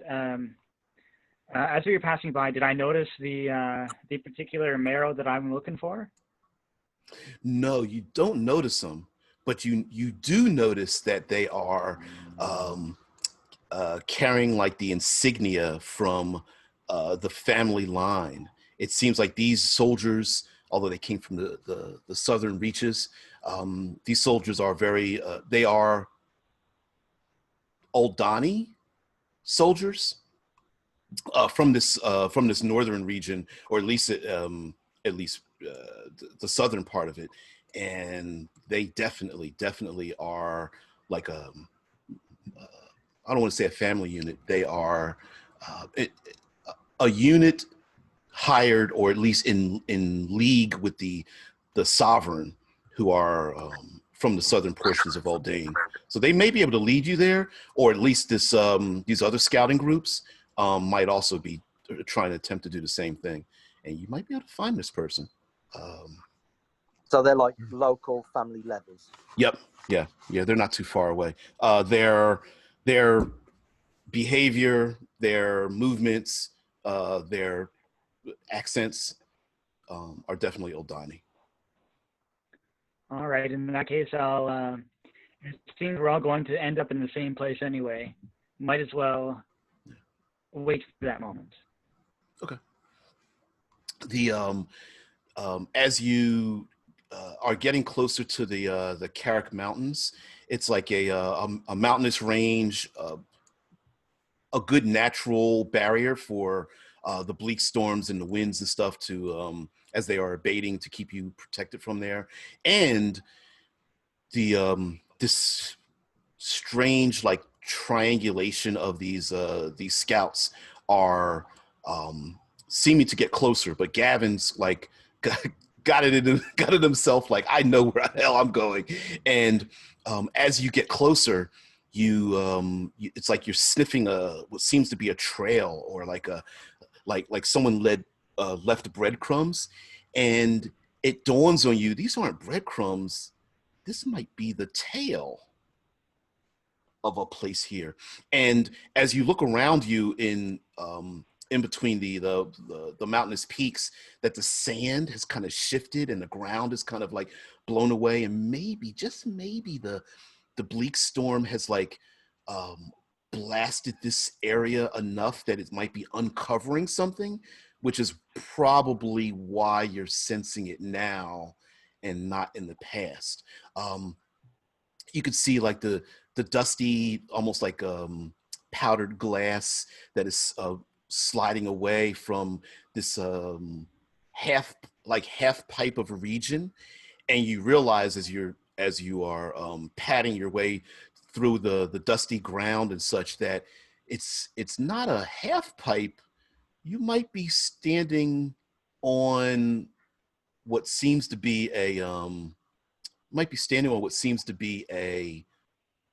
backbone of sorts, maybe a little bit if you dug a little bit further.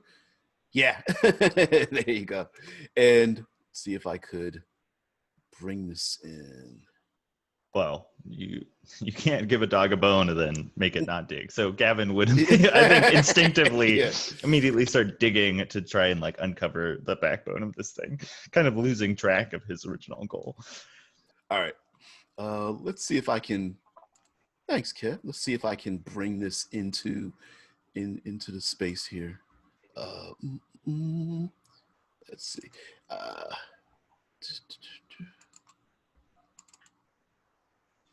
There we go. Thank you very much, dear. Kev, share screen. Boom. And of course, it's the. Ignore the greenery, or maybe that's how you perceive it, with your mutated lupine-like senses or something of that nature. But it seems like the bleak storm has blown the dust and the thick levels of grime and everything away from maybe the last resting place of one of these great dragons. And you hear the bleating of the horns again, even closer. And you look up in the sky, there's like a raven circling overhead and then another one circling overhead because the winds have died down.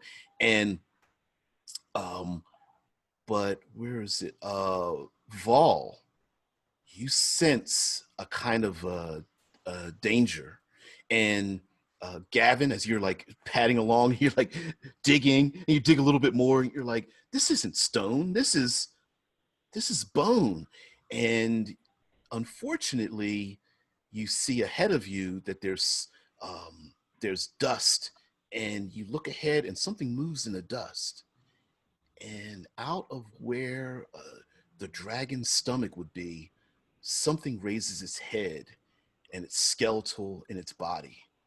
And it looks up as it shifts and starts to try to keep its body ahead, and something humanoid is there, skeletal in its features, kind of misshapen.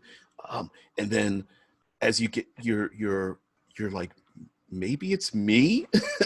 As your body temperature, you're a living thing, and then something else tries to climb, grabbing upon the body, something skeletal tries to climb upon the body of this the first creature that comes up, and it's another, like a skeleton. And then you hear a wind, and then you hear like a moaning in the wind, in the wind, and you realize that maybe there's a good reason why these grins, where the fallen dragons have fallen and no one's found them, because no one wants to be found by them. As the last of the dragon's meal starts coming out of the dust and the mire, and you see that there's slowly and surely there's a horde of these skeletal creatures, and you hear moans on the winds as these ghostly figures that are like half eaten, half burned, and whatnot start circling around the dragon. Vol, you catch up. your warning spike, I guess you could call it. Your thing starts going crazy, and you hear the last of the bleeding of the horns, and then a distant as the other marrow scouts start converging on this region. What do you guys do? If anything? Any idea? Yeah, sorry, Dev, go on.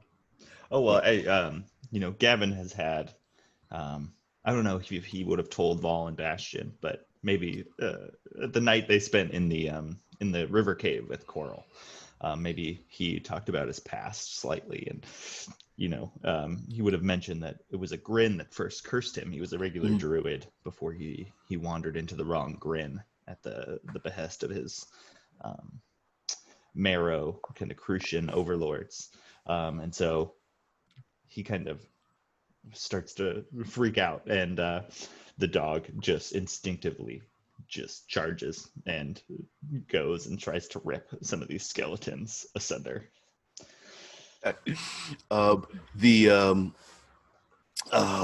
Gunther, you see that they are moving through the dust and climbing down into this place where it looks like it literally, although quite ancient, seems like it literally was the place where a dragon fell to the ground as it scraped its way along the region before it died a millennia ago. And the other Marrow scouts start coming ahead, and you see someone. Where's my note? Okay, I'll come up with something.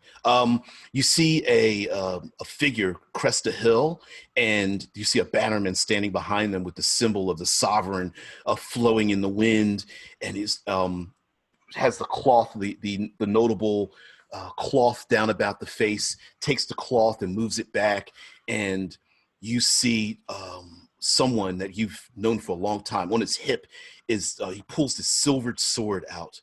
It's not in the same jagged kind of like almost like it's made out of like iron or obsidian or something like that. Not the same kind of weaponry you would see normally on a Marrow commander, but it's definitely an Oldani's weapon, and it gleams in the low light that's here, and you see the what looks to be a descendant of one of the greatest swordsmen, bladesmen that you've ever seen before or you've heard of before.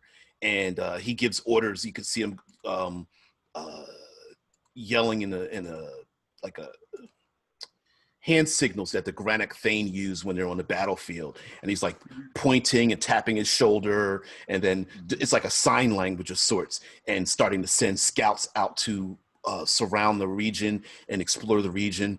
He draws his sword and takes his helmet, pulls the helmet off, and you're expecting someone that has like a full head of gray hair. You're a dwarf, so you live a long time, and the swordsman would have a full head of gray hair. This person doesn't. Give me a perception or an investigation check. Maybe even insight, whatever's the best. I know you're a barbarian, but give me one of those. All right, it'll have to be a. So that warning goes off 30 feet there, Vol? Just a question.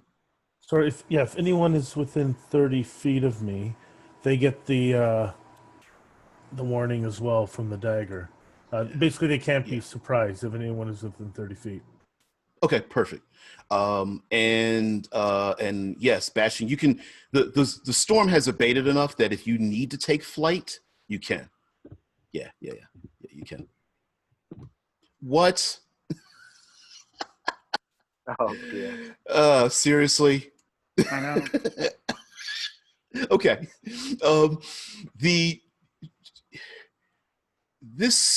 Okay, how to explain? The swordsman that you've seen in battle, and this is when you were a bit younger, much older, gray hair, short beard, not in the style of the old original Granite Thane, but going a little bit coarse and whatnot. In their oft times in their tourneys, they would you would see these great swordsmen, and on a battlefield, even in the midst of battle, sometimes battles will stop to see their greatest warriors fight each other, just so they could see, cheer on their side, right? Like, hey, we don't need to fight if our two best get to confront each other. And this looks like his son, maybe, but you're like, that doesn't make any sense, because why would the son have the same scar like on his chin and his neck that the dad would have? Mm-hmm. Even though he looks younger. I don't know what's going on. I got no idea. I just see what seems to be a Granite Thane giving orders, and I think they know the rules of a duel just exactly the way I do. Yeah. That's all I need to know. Okay. And so I kind of ask one of the guys in the group, Do we want these guys out of our way for a bit? I wouldn't want them in my way at all. All right. I'm not so interested in getting involved with them. As I approach the commander, and when they start reacting for my presence, I do the universal symbol of drawing the circle. I asking for or initiating a duel. Ooh. The other warriors, yeah, you can see the other Marrow soldiers. They try to surround and protect their commander because he's given orders for them to actually scatter, and they start running back. And with a little smile on his face, he gives the universal like, no, stay back, and he takes his silver sword and jams it into the ground, and he starts to shrug out of his paraphernalia, like a long cloak, and he's got like a banner across his chest as one of the commanders, and he's just like, great. Likewise, I remove my backpack and just like drop it to the ground. Okay. My sword and only my sword.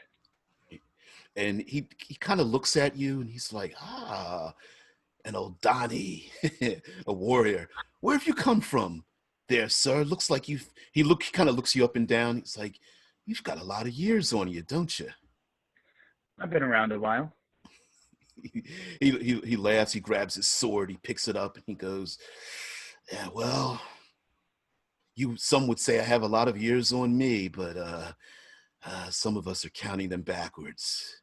Maybe with you, maybe in this battle, one of us will fall and one of us will rise again to look back at our younger years. Yes? We'll see. We'll see something about rising again. Well, gather yourself together. I will give you a moment, but just be aware you will see your maker, and I bid you a great battle today. And he seems like he seems pretty surprised, but like, finally, like, geez, I don't get a chance to do this at all with these a bunch of know-nothings surrounding me, but whatever. All right, let's get to it. All right.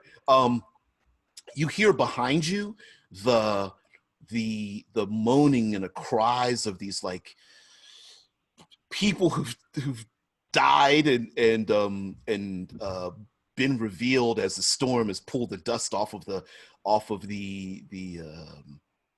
this fallen dragon. Where this dragon's grin body and everything that's around it. It's almost as if it's a wow. And it's almost like a backdrop for your fight here. You guys can start rolling initiative so we can get a really good initiative order in here. But yeah, it's like a backdrop to your battle as these, I don't want to say evil, these restless spirits start swirling around, faces in the mist, I guess you could say, as you two basically get ready to draw your weapons. Gavin, as you get ready to ravage these restless dead people, maybe not even maybe their spirits have moved on, kind of, but their bodies are still here as the skeletons of the dragon's last meal. And then Bastion here hopefully coming up to bring up the rear to make sure that these other Marrow soldiers don't surround you guys, and moving in a pincer maneuver. That's what I'm trying to think of. Pincer maneuver to surround the grin and maybe take advantage if any of you fall. Yep. All right. Let's go here. Ooh. Where is my die? I think it fell. It sure did. All right, we're gonna have to get another one. All right, we got it. All right, so let's begin with, let's see, boom, and then, ooh, that's terrible. All right, we're gonna start with We'll start with Vol for initiative. All right, so the Marrow aren't coming after us. They're surrounding the Grin, and they're doing like a pincer maneuver. Oh, so they are, and then the undead. Oh, the undead are coming out of the ground. They're coming out of in and around like the ribs of the dragon, and yeah, they're them being disturbed or causing them to come up, and they're like a legion of skeletons. Yeah, that's legion is the wrong word. I can imagine there was like a group of soldiers underneath the dragon as it like just fell on top of them and died, and they Yeah. just got Oh yeah. crushed. Yeah, exactly. Some of them eaten, half eaten, digested and left inside the stomach, just to crawl on their severed legs, things like that. Yeah. Oh hell yeah. Yeah. So Vole doesn't want to be here. Grins, surprising. As much as he'd like to explore, they kind of creep him out a little. Give him a Titan or even a primordial body, and he will be happy with that. Like he'd be more comfortable. But the dragons, that's a bit. This is what the aren't the dragons are what the Titans fought. Some say, others posit. But well, we saw firsthand. So Yep, it's like it sure is. He doesn't want to be here, but he sort of got dragged here by Gavin and Bastion, mostly Gavin, and he gets into I guess more of a defensive posture. And all right, I'm going to burn one of my two second level spell slots. Okay. He basically he taps his gauntlet to his armor, and suddenly he starts shimmering with this electricity, and it starts sparking near him, and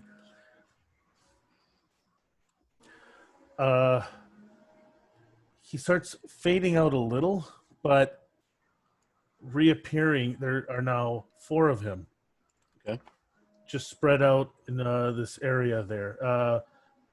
Basically, they start these 4 images. I guess it's 3. Well, I guess including myself would be 4. So the 3 images, the 4 images just start walking behind, through, in front of each other, and they're just mimicking the same movements he is. Just mirror image, essentially. All right. Awesome. Now, are you are those all your actions? Or are you holding it? That's an action. Right. I don't have any bonus actions or at this point right now. So okay. Yeah, that's it. All right. Now you and Gavin sees this as well, that you need to watch your step while you're within the Grin, because there are skeletal hands reaching up from the ground as if they were to try to grab your legs or items or a cloak or something like that that's dangling down on the ground. You could leave the area. You'll be outside of the Grin, but that's where the Marrow soldiers will be. That's, I'm presuming, where Zach is going to have his little, have a last stand, not necessarily within the Grin, but yeah. So if you're going to stay there, you're going to need to watch your step. If you're outside of it, you're going to need to watch out for the marrow soldiers who seem to Yeah, be surrounding. unfortunately, I'm going to stay here Okay. for now. All right. Next on the list, we've got Gavin. Yeah, so Gavin, as a what is this thing even called? It's a death dog. Yeah. Okay. As a death dog, he would run up and just, with each of his head, make an attack against some of these dogs. No problem. Go for it. Go for it.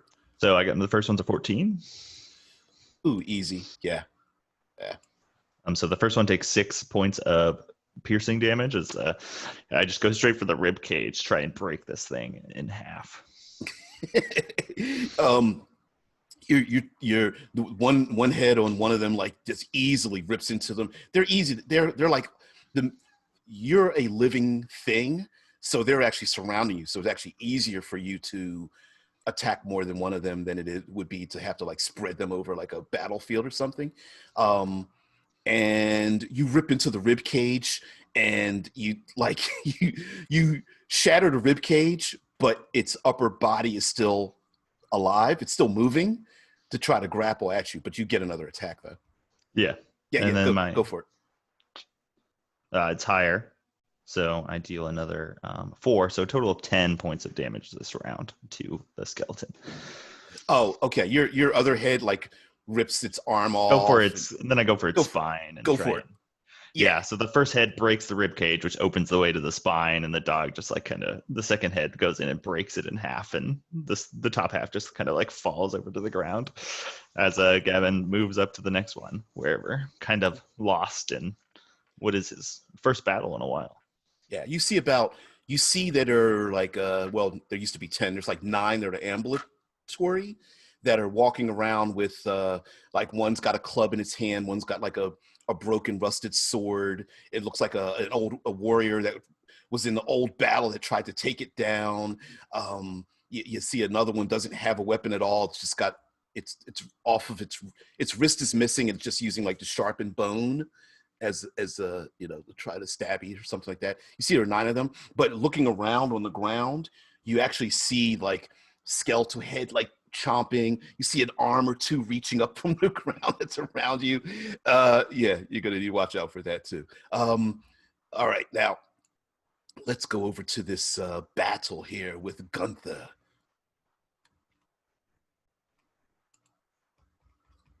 All right. We need a name. How about, let's write this down. The silver-bladed warrior is all I need to know. Ooh, okay. The soldier takes his helmet, takes the skull formed helmet off of his head, and he's like, and he takes a deep breath, and he looks at you and he says, to die with a sword in the hand to one of my own, there's nothing better than this. And he says, but just remember, if for some reason that I lose, remember that the hand of the silver blade was the one that fell to your weapon. Will you tell them that? You tell our ancestors that? The ancestors will know.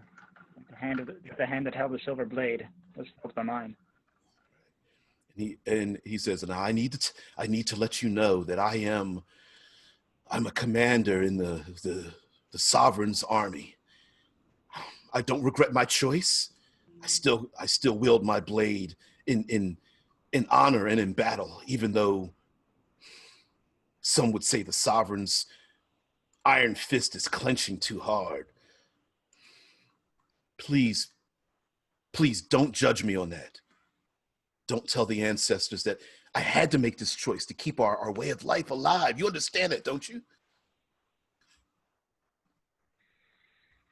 He seems to be kind of like asking you to like forgive him a little bit, warrior to warrior. I pause. I take a deep breath.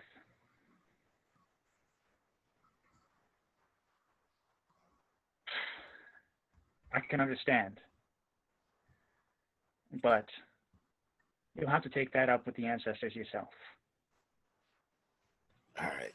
And he steels himself, closes his eyes, does a slow blink, grabs the weapon up in his hand, and starts to rush towards you. And you, of course, go first. Please make your attack action. I rush in myself, and what the soldiers watching see is this. What they expect is someone to get a little agitated, fly into a bit of a rage, but Gunther becomes serene as the winds die down, and all he hears are the sounds of spectral swordsmen around him, watching the battle, not necessarily silver-wise, just those who have fallen in Uldane, and a whisper on the wind as he flies forward. All right. That'll be an 18 and a 19 to hit. Ooh. Oh yeah. You go to attack him, maybe fate to the side. I'm imagining like you're describing, like you're not enraged. You're more like in peace while in battle. Yeah, I'm liking that. And both attacks hit. Roll for some damage and tell me how they do. And by the way, just as a side note, I will say that I do crits by max damage plus a roll, but I will allow you to do other, like if you want something else to have happened, like sunder a shield or disarm someone or you knock them down or you want some other effect in there, like I don't just want to hurt them to do damage, but I wanted to like blind them or something like that. Chop their arm off or something. Yeah, you can do that too. Well, I haven't gotten a crit yet, so the damage for the first attack with my greatsword is 11 damage. Okay. And then, Okay. And 13. Oh boy. That's altogether. That's going to be 24 damage. Ooh. All right. Your blade slices through the bone-like shape of the Marrow's armor and sneaks around. He's kind of I would say underestimated you, thinking that you're just going to come in with a simple strike and you're just going to get through his defenses. You see he's maybe he's a little rusty, didn't predict you as his sword tries to get through because you barely get through his defenses, but bang, bang, slice through his armor, hit into his body, stun him. And but while you did a lot, it's going to take quite a number of hits like this. You're thinking if you can get in, you do this 3-4 more times, you can take him down. He's probably going to be a very intense combatant to fight against you. But yeah, you did pretty good. Who else is next? Next? There you go. Oh yeah, Bastion. What am I thinking?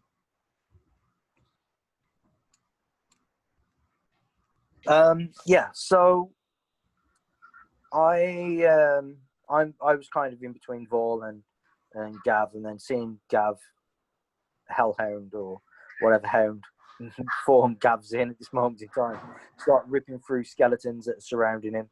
I'm gonna kind of move to the nearest ones to kind of help him out, but not get too far away from Vol, and just kind of keep swiping, clearing a path around us to keep a perimeter sort of thing as best as possible. The reason I asked was because I rolled a crit on my first attack. So I got a 20 and an 18 on my 2 attacks. Okay. But before I do that, what I did was I kind of I drew my kind of cutlass that I carry, and I draw my bleak scarred hand across the blade, erupting it in bleak energy again. As I jump in, what I'd like to do with my crit then is if I can have the bleak damage kind of jump to nearby enemies, if that's okay. So I can hit one, and then the bleak energy damages that one and then jumps onto another one, if I can do it that way. Okay. Right, cool. Oh yeah, hell yeah, I like that. And the as your attack strikes, and like it almost like it like an arc of energy leaps from one to the other. It leaves a little swath of land around you safe as it leaks into the ground around you, and you see some of the skeletal hands like break and shatter and try to retreat back into the ground as some of the hands are trying to claw their way out of the ground towards you as well. Yeah. So I do 23 points of damage on that first hit. With the, I don't know how much bleak energy kind of. I basically rolled two. Well, I rolled a 1 and a 6 on my crit damage for my 1 for my weapon damage, and then 6 for my bleak damage. So altogether, I did 12 bleak damage. So that can kind of, I guess, jump to some of the creature and hurt that. So I come swiping in, and it's kind of, again, it makes contact, but then the bleak energy jumps from the blade across an area of effect. And then I'm guessing the first one I hit kind of crumples and dies, loses its form. Yeah. And then I pivot on my back foot and come in another wide arc to attack the one that whichever one's closest to me for 8 and just 1 for 9 damage on the second attack. All right. That first one was a doozy, and that's the one that sets you up for being able to attack the second one very easily. It barely goes down. It crumples down onto its broken knees now, still trying to grab for you, but it's definitely, you can see through its like white bleached bones. You can see the bleak energy is starting to like go down the bones and start to crumble them as it starts to try to hopefully get close enough to you to pull you down, tackle you down into the ground and such. Except for Bastion and nope. Okay, so Gavin and Vol, please make for me a dexterity saving throw. If you have a higher strength, you can do that. The skeletal hands are trying to reach up to you and hold you fast on your thighs, as your calves and your feet and your thighs. Ooh. Against a, yeah, it's a 10. It's a 10 up. All right. 10 up challenge. And a 13. All right, Vol. Your left leg has like 3 skeletal hands wrapped around it. Like as they're reaching up out of the ground, one of them grabs your ankle, and then another one grabs your thigh. You now have 0 movement until your next action. You can still act. You can still like pivot on that leg as you're like trying to get it loose, and they'll continue to start to pull you down, and other arms are going to like grab your other legs and things like that. It's going to just get progressively worse if you can't get out of there. All right, and we have our strike. All right, the Aldani of the Silver Blade is hit. Boom, boom. You hit through his armor. He kind of stumbles past you, turns around, has his like silvered sword, and then you see he takes the blade and like spins it above his head and does a slashing maneuver towards you, but he's not close to you. And let's see if I can find this. There we go. Let's see if I can find it. Is it attack roll or is it a save? I'm almost certain it's a save. There we go. All right. it feels as if the silver kind of springs off of the sword and like this arc of silvered energy, and a blast of cold starts to sweep past you. Please make a Constitution saving throw for me, please. Just so happens that I'm rather good at those. Yeah. Ooh, that's only 11. And it is, what's the DC against this? It's 11. I think you might have missed. DC save 13. Sorry. Ooh. All right. I don't mind. I'm still speeding up. All right. I don't know how many. Can he do this each round? No, he can't do it. All right. You take 32 points of cold damage as he takes the sword, does like it's almost like he moves into a form of a kata as he's holding his side, and then spin, and this arc of like silvered energy sweeps through the region, and then cuts right through you, and you feel like this cold energy reaches down your body. You feel the breath when you're coming out of your mouth, and the cold energy strikes you. We both need to work on our defense. All right. No problem. And he seems to be a bit exhausted by that maneuver and such, but yeah, he's like hoping to take you out in that one, in his I guess you could say like his one true strike that could take most of his enemies out, and he's like surprised by it. He's like, what? You're still standing? All right, this is a real fight. And he goes back into it. All right, guys, go back to the top with Vol. Vol, skeletal hands are around your leg, and you see the others. Bastion is struck back at the rest of them. I don't know if the skeletons went. Oh, that's right, because they go last on the order. I apologize. Let's see. How many are attacking you? All right, 4. And then that'd be the others, so he's safe. All right. 4 skeletons are surrounding you there, Gavin, to try to, unfortunately, this isn't a movie, so they can attack the dog, and they're going to try to attack you with their various limbs and things. How many? I think they only get, they get 1 attack each. All right, so you're trying to beat a 12. Yeah, 4, 6, 10, and 1. All right.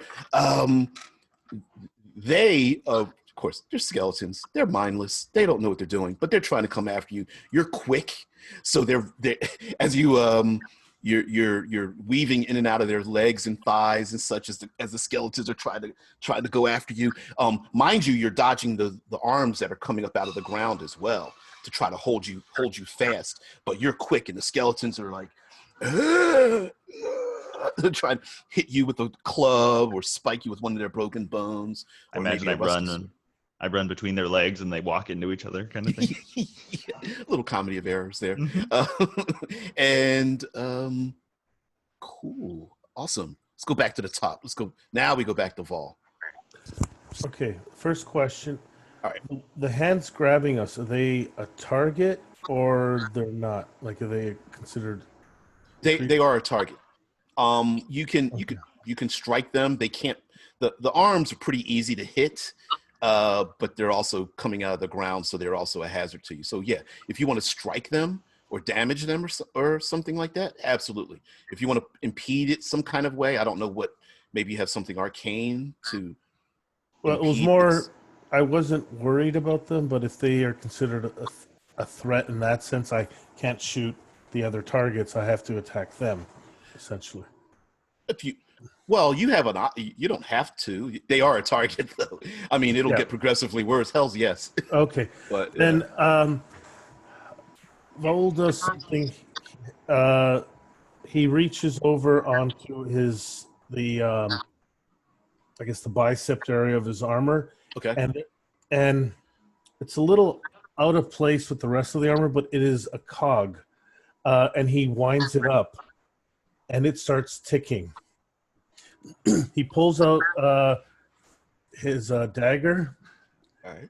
Essentially, he's. I only had 2 infusions, so that's my 3rd infusion. Okay. And he pulls out his dagger, and I guess, as bad of a weapon as it is, he stabs the things in front of him. The skeleton's grabbing onto him. Okay. All right. Make an attack roll. It's an AC of 10. And that's only simply to get your weapon in a position where you can like break it apart or something, much like breaking chicken bones with a knife or something. Oh, okay. If that's what I rolled bad and I got a 10. Oh, okay. Oh no, yeah, you got it. And yeah, that would work. So he positions the dagger, twists it, breaks the skeletal hand.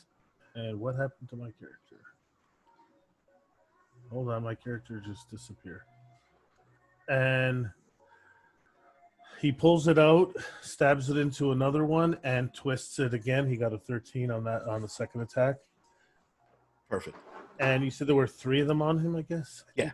Okay, so yeah, there's 1 left, I guess. So it's consider it one whole hazard rather than individual arms. Oh, okay, so the first one. So the number of them isn't important. It's where you're standing that's important. Like right now, like Bastion's bleak energy destroyed the arms around him. So he's standing in an area where he's not being pulled down at the moment. But there may be more coming up. Okay, so I hit the first time and I'm no longer in the hazard, like affected by it? Correct. Right. Oh, okay. So yes, you can do something else with your other Okay. So that one attack was you prying the arms off of your leg. Okay. Then he will step. I think he's fine staying here. He'd rather be here than closer to the marrow. But he'll. There are actual undead coming at us. Yes. Mm-hmm. All right. So the first, he pulls the dagger out. He wrenches free of the arms, and then he holds up the gauntlet and he'll shoot out lightning at one of the undead near Gavin. Cool. All right. Go for it. 24 should hit. Yeah. Oh yeah. So it hits for 8 lightning damage, but it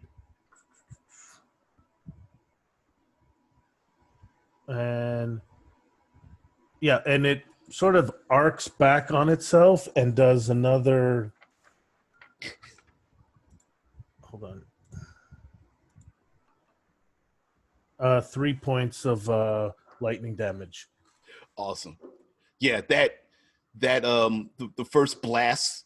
Well, you tell me how you take it out. So after he pulls out the dagger, he holds up, and then there's a gem of some sort on the back of his gauntlet, and it shoots out an electrical charge into the cavity of this skeletal figure, and it starts building up the charge and just shatters the bones, bursting out of the chest. Awesome. I believe it's Gavin and then Gunther. Gav. What AC am I trying to beat for these skeletons? Oh wow. 13. 13. Yeah. Oh, okay.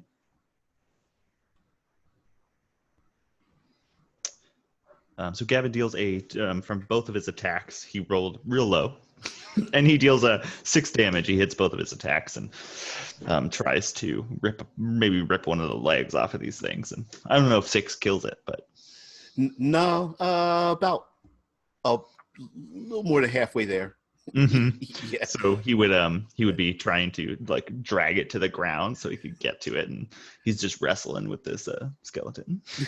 Yeah, I'm just imagining you grabbing on one of its legs and pulling it, and the other hand is like grabbing at its arm or like chest or something like that. Yeah, I love it. And that was almost taken out. Gunther.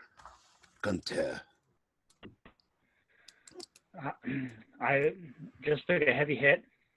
I shake my head and charge in, more calm than before, eyes glazing over.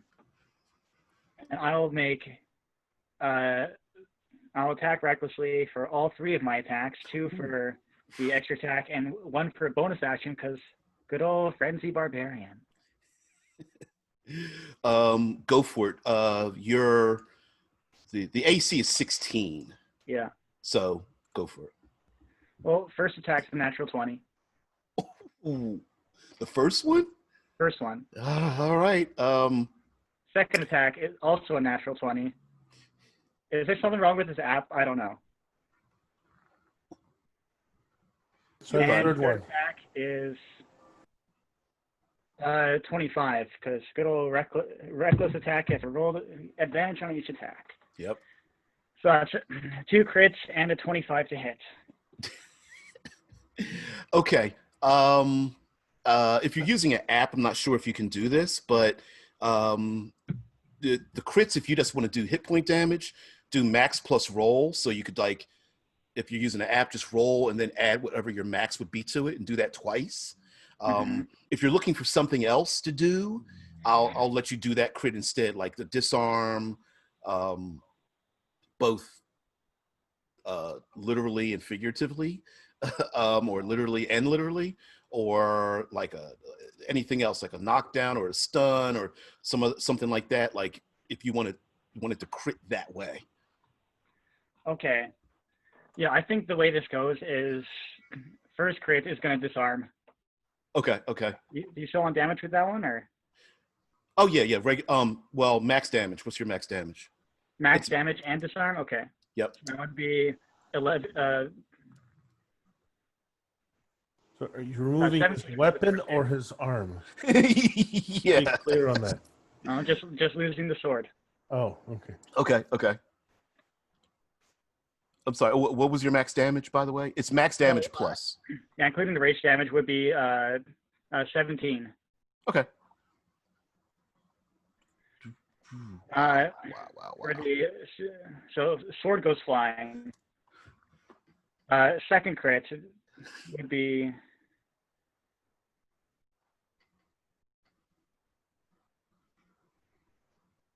26 damage. Wow.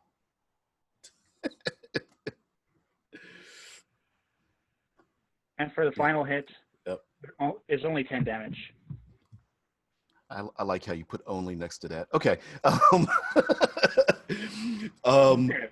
He hit you with one of his, like, that was like his best move, right? Like, it's like, when you're a warrior, you're like, you know what, I'm not going to bother with this. I'm going to show him what he's really dealing with. And he like does this thing where he it's almost like a arcane martial maneuver he uses, and it doesn't take you out, and you just came in like absolutely recklessly, like, I'm gonna do this, I don't care if I get hit, and bam, bam, bam, and his sword, the first one, boom, hits his arm. You see like blood coming out of his forearm, and the sword goes flying along, and it rolls through the air as your other 2 attacks slam into him, and he falls to the ground.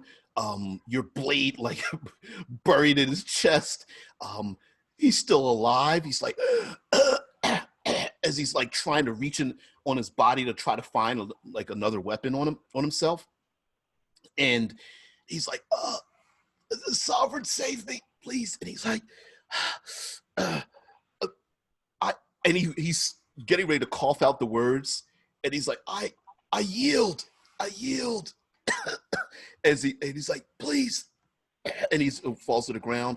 I'm going to allow you to make an insight check. And I know it's going to be low, but try to make an insight check against a 12. It is. It's certainly, it's a 3. Okay. All right.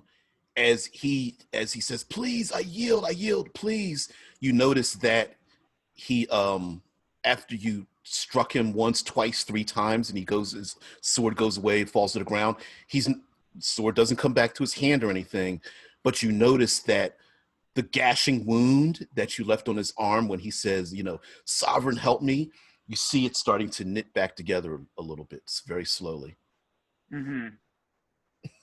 And he's like, please yield, as he's asking you for mercy. He seemed like honorable folk before, and with that poor insight roll, I withdraw my blade from his chest. All right. You're like, still holding it nearby threateningly, but. And he's on his back. He's like trying to roll to his knees, he can barely get up. He's just like, as he puts his arms down, he's on all fours trying to attempt to stand up. And like he gets to his feet and he kind of wavers a little bit, and you can see he's starting, like he's wavering because he's like weak, and you can see just a little bit he's starting to get his balance back a little faster than you would normally think for on a attack like that. You've taken out half a dozen people with that same maneuver, and they've gone down, and you're like, what the hell? There's something else going on here. There is something else.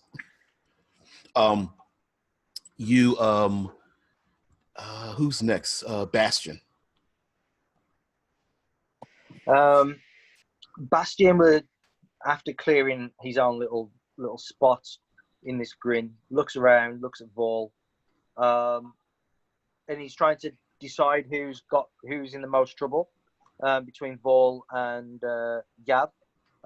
It seems that Vol has cleared a nice little path with some static electricity around him. So Bastion runs over to where Hound Gav is, and I imagine there's again these hands are reaching up out to the ground, and he's about to attack one of them, and just a spectral hand just grabs his foot or grabs his leg just enough to make him miss. So he swings and misses with one, and less than 11 hits, of course. Really? No. I rolled an 11 on the one. Yeah. And then but then like recover, like wrenching my foot free, I on a reverse backhand do a rising cut, and I hit the next one, which is around Gav, doing 12 damage. Oh, okay. Again, bleak energy kind of erupting from the blade, ripping through the skeleton. Oh yeah, it shatters on that hit. I mean, it just boom, cut right through it, bones going everywhere. Not a problem for you at all. All right, the unsilver bladed one stands to the ground, stands up to his feet, and he takes his hand. He's got like a patch of like gray hair, like silvered hair through one side of his head, and he takes his hand and like wipes his hair back, like blood on his face a little bit. He wipes it back, and the patch of gray hair seems to disappear, and he's like coughing up blood, and you see that there's something going on with him. Like, oh, wait a minute, is he regaining his strength some kind of way? And he goes to step backwards from you, and he's like, I didn't want to do this. I wanted to regain my honor, but I didn't want to do this. And he clunks to his chest, and he's like, Sovereign, don't do this to me. And he you see his body, it starts to like change a little bit, and he's like, and he's like, feels like he's in pain and whatnot. And you see that there are you see that there are magical, like a magic effect kind of comes through his body, as if there's like a shadowy image of him, like older and younger and strange. It's like you can see like the aging on his body starts to as he rapidly ages to the point of like being a skeleton, and then ages back again, and he gets really young, like in his teens and whatnot. And it happens like a montage, like you're seeing just different things, and you see on his body these bony like protrusions start coming out of his arms, start coming out of his shoulders, these like spikes and whatnot. And then he tries to attack you with swiping at you with these bony protrusions on his arms, and tries to hit you as he's mutated. He will have advantage. Ooh. All right, so let's see. Is it a +7 to hit? Gets 2 attacks. Rolls a 13. Oh, hold on. Yeah, 13 total for that attack, and then 18 or 13. So it gets an 18 on attack. Did that hit you in any way? 13 and 18. Yeah, AC 14, it hits. Okay, all right. One of the bony protrusions hits. 7 points of slashing damage. All right, is that magical, or is that reduced by my rage? It's 7 minus whatever your rage is, your enragement is. Yeah, because like when you rage, you take half damage from bludgeoning, piercing, and slashing. Oh, okay. Then it would just it would just be 4. Okay. 4. Or is it round down? I can't remember. Rounds up. It's round down, so it'd be 3. Yep, I think it's round down. Yep. Just 3 points, which is nothing. He's still hurt. You did a lot of external and internal damage to him. He's still hurt, but like I said, it's something strange. Like I don't know. You're like, you don't believe it. You're like, is he getting younger? It's weird. That's odd. But what I'm wondering is if he's transforming into some kind of rot fiend. You said bone protrusions. That's the first thing that comes to my mind as a Silverwise. Wow, I hadn't thought about that. All right, I'm gonna say yes, because I think it fits. So, yeah. It's like there's some kind of like mutagenic effect or something, and we're getting to the point. All right, the who else gets to go? The skeletons, and then that's it. All right, the skeletons. There are 6 of them left. Gav. 3. All right. We'll do 2, 2, and 2. The 2 of the skeletons go after Gavin. 2 go after Vol, and then 2 going after Bastion. Let's roll some dice here. 9. No. 8. No. And then lastly, no, and no bonuses. Wow. They're pretty useless, but they're skeletons. They just don't stop. All, air quotes, 6 of the skeletons that are left are going after Gavin, Vol, Bastion, clawing towards you, swinging broken swords and things at you as you guys are like either dodging out of the way or blocking them with your actions, or just maneuvering out of the way of them. That blast by both by Vol and the bleak energy by Bastion's really helping out on this effect. As a matter of fact, it's almost as if they are like repelled by it in a way. Their mindlessness like reaching towards you, but the energy causing them to like simultaneously back off as their arms are reaching out towards you. The Marrow are like surrounding the region, and just because they are both this battle going on between their commander and Gunther, and the fact that this is a Dragongrin. You're not sure exactly why they were here, but you don't think that they had any good intentions for them being here, finding this dragon's grin, that they are not taking any actions at you. Maybe they're hoping that you guys die off as you're being waylaid by the undead. Oh, and let's go back up to the top. Are there any grabbing me? Any skeletal arms grabbing me right now? Not at this moment, no. Yeah. Well, the answer is yes. They just haven't gotten to that point yet. So yes, Okay. yes. Then I'll step. I can step out. Then? Oh, heck yeah. Oh yeah. Okay. Oh yeah. I'm getting fed up with this. I step away from the skeletons, and that creature, call it now, that rot fiend that is attacking Gunter. Does that? It looks like it's getting healthier, I guess. Like, is it like it's regenerating, for lack of a better? Yes. Yes. All I say is that duel over, or is this a new duel? What's going on? What are your rules for that? You let me know. I will. Right. Gunther's in a good position, you think. Even with this change, he's still in a good position. Yeah, I gesture with my blade like, no, this is still my fight.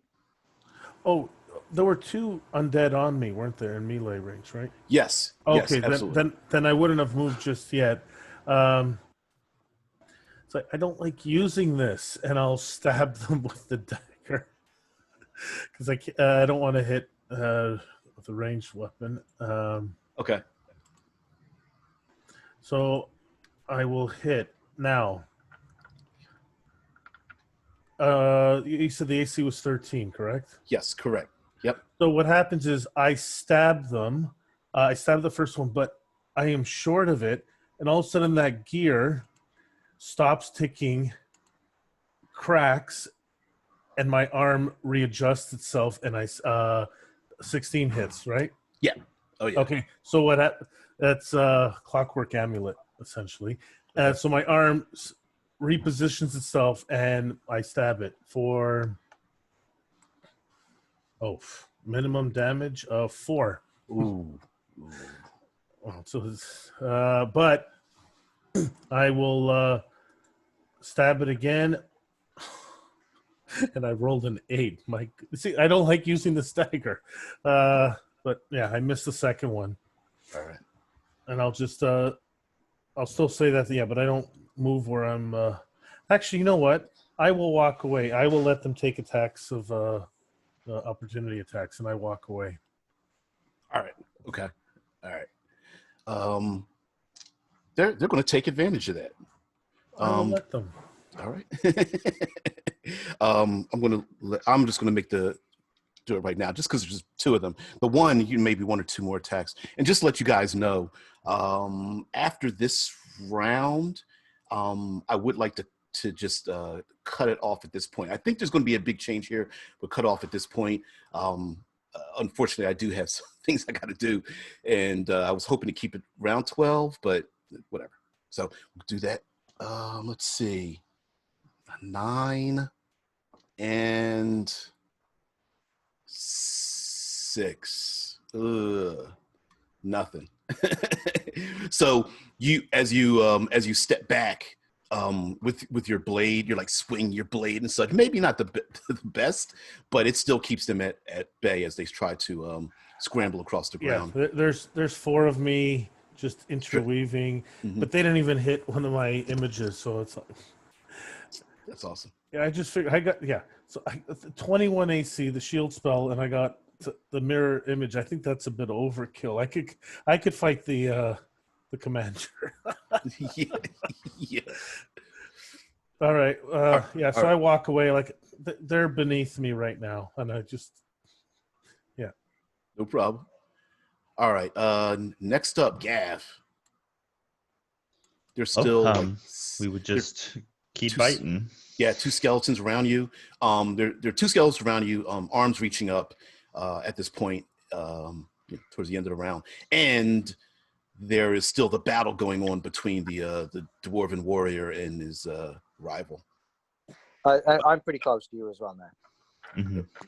So I would deal 4 damage to the one I already did 6 damage to, totaling 10. Does that take him out? Takes him out.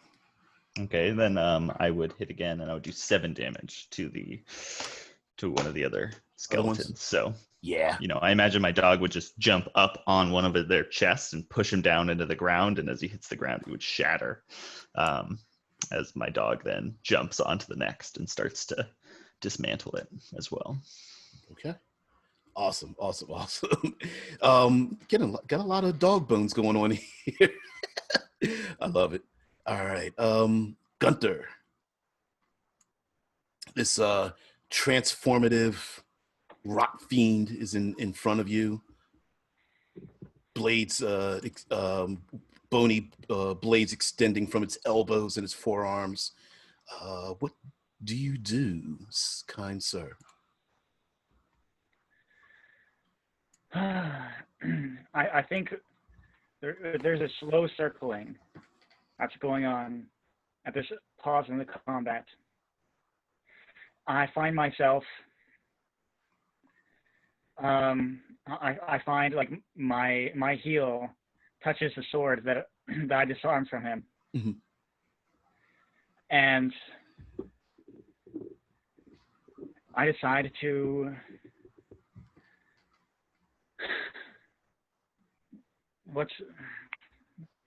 do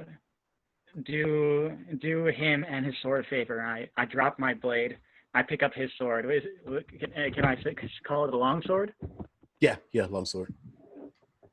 And I decide to do my best to restore honor to both him and his blade. And I charge at him with the sword that he, in his betrayal of what it means to be Silverwise. Try to redeem it. Try to bring back his honor and redeem his sword. Cool. So are you picking it up and using it as an attack, or are you handing it back? I'm attacking him with the weapon he was using previously. Okay. All right. Cool. Okay. So still attacking recklessly. It's a 19 to hit. Yeah. Oh yeah. You hit him. And and another critical for my second attack. Ooh. And do I still get all my attacks, or would that take the place of picking up the sword, take the place of my bonus action? I think that would take the place of it, okay. But you still get to use it. Oh yeah, for sure. Okay. All right. All right. So that's 1 hit and 1 crit. That's awesome. So the first attack is does 15 damage. Okay. The second attack does 12. Ooh. 15. Ow. All right. You basically like kick the sword up into the air and grab it with your offhand and go into an attack with your with the dual blades, and you slam into him, taking his sword, ramming it into his chest, and it like goes in slowly as if like fits through the blades. I mean, fits through his bone. The blade like slides through his bone. And he's like, and you can see the bony protrusions starting to slide back into his body as he starts transforming back into a normal, human being. And he's like, and he grabs your shoulders and he's like, thank you. Thank you for the honor. And he like grabs your shoulders. He's like, I go to meet the ancestors, hopefully with with a clean soul, and he like, and you could see him starting to slide slowly back off your blades, and he falls on the ground. And when he falls back, you can see it looks like a teenager. You're like, what the hell is that? And then all of a sudden his body ages and he gets the gray hair and the beard and the scar on his face and his chin of the person that you remembered as he rapidly ages back to the form, the age that he had once been. And he's just like, oh, and he lets out a long breath as he dies. Very awesome. Very awesome. Very awesome. And the other soldiers that are around, they're like, commanded to go surround the area. They kind of look over at the commander, and they're like, "Commander!" And they're like screaming, and they start to change their positions over to run over and to holding their pikes at a distance from you, knowing that the commander has just gotten killed, and they hold their pikes out and they're like, you there, stop. And others are like, no, this was a righteous fight, as they begin arguing amongst themselves as to what to do with you. Also knowing that you're a bit of a badass, so it's not really much they're going to do to you. And it's like, hold on. And like, yeah. And I was wondering, like, he's killed our commander. And he's like, the sovereign will want to speak to this one. This one's got a great blade. And so they, one of them kneels down and withdraws from their pouch like a small medallion. It's not even on a cloth or anything. It's just like a small disc or something, and kneels down, putting the pike on the ground, like just using it as a stable thing, and hands out this small medallion to you and says, please take this as a tribute. The sovereign will want to speak with you, and hands it to you.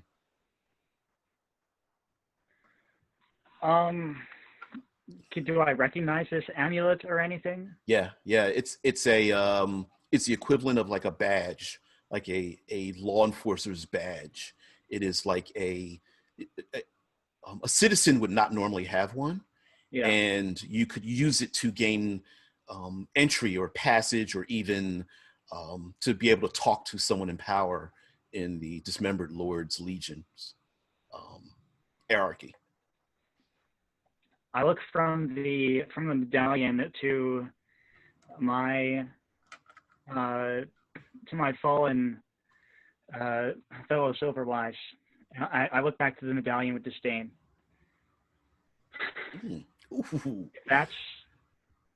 If that's what happens to one of my people under the sovereign, I just kind of turn my back. Then his Arcseers can find me. You see one of the Marrows are like, what? You bastard! The others are holding them back like, you don't want any fights. Oh, stay back. You don't want to fight this guy. But they're like, the sovereign lords bring honor and order to this country. It's thrown in chaos. How can you? And the other one takes the medallion, sticks it back in the pouch. He's like, no, leave. Come on, let him go. He has no qualms with us. And they step back, gathering their belongings and their armor, looking much more fierce than their personalities now are revealing. Basically carried along by prestige more than capability, I guess would be the case. And badasses and normal people. You're just like, I can cut you down in a minute if I really feel like it. So the rest of you, Gunther, who's next? It is now Bastion. Yep. Yes, the fun time. and mind you, you're a good enough fighter. You see this going on. The Marrow soldiers separating their pincer maneuver, gathering over to one low rise outside of the Grin. The skeletons are, while they are like nearly half their number now, they are still trying to riot. They are still going after you. You do have the two. You can run away from them if you wish. Not a big deal. But yeah. So again, so what I imagine doing, I want to clear the area around me and Gav, and there's probably only, I think, 3 left. So again, I ignite the blade with bleak energy, and I put in such fierce slash again because I've got another crit that the bleak energy erupts and spreads amongst the other creatures here. Unfortunately, because of my then natural 1 after my crit, I think Gav is going to get caught in this bleak energy blast also. You know, hopefully it doesn't turn on me, but I can't control the bleak. It's chaos. So yeah, again, it's another big slash through the 1, and then the bleak energy just explodes out from it, like leaping from skeleton to skeleton, but also to Gav, who's currently gnawing on a spine or something as well. So it's 19 damage, and 8 of that is bleak damage, which gets, like, I imagine gets spread across like the surrounding area sort of thing. Yeah. Gav, you take a bolt of the energy that lightens, lances through these skeletons, grabs into you as you're taking a chomp, yet one more bite of your double head down onto the spine of yet another skeleton. I'm a conduit. Goes through my teeth. Yeah. It starts arcing between my teeth. Yeah. Oh yeah, absolutely. And you're just like, as you bite down on it, and the you see around you, like even with this battle, the bleak energy comes around, and then it gets quiet almost, as like, and you see that the raging storm that was around here has subsided, and the grin that's here is like, it seems like the sound and the spirits and stuff, the moaning and stuff, is kind of subsided. It disappeared, and you could see straight ahead where you have the tail of the dragon. And you look up into the maw of the dragon, this region around it, that the skeletons themselves crumpling into dust and whatnot. Gavin, you're drawn to that area, even though you have there's like a bleakish, I want to say there's like a scar, almost a glow similar to Bastion down the length of your the length of your body, and you are drawn to it, almost like it's something that you want to like something, a piece of you is missing and you want to get it back. It's like that. And yeah. That's funny. But the silence is kind of strange, and above you, the circling ravens, they start to leave as the Marrow soldiers back off. One of them calling out, whistling between his teeth to call the birds back, and starts to leave the area. And we are going to pause right there. As we come to the end to investigate what's in and around the dragon's grin and how it's affected the landscape and stuff. So we'll get into that, but we're going to pause right there. Guys, thank you very, very much for being part of this. I'm going to let all of you take us out. Let's start with Paul to take us out as we come to the end of, this is the 4th session of the BLEAKSTORM. Yes. Vold does not want to be here. And now with these 2 bleak-touched fools in his group that dragged him here, he's regretting his decisions, but he's going to stick by them because, well, they have their uses. And now with this new companion joining them, he has a bit of a respect for him. He's not much for these duels.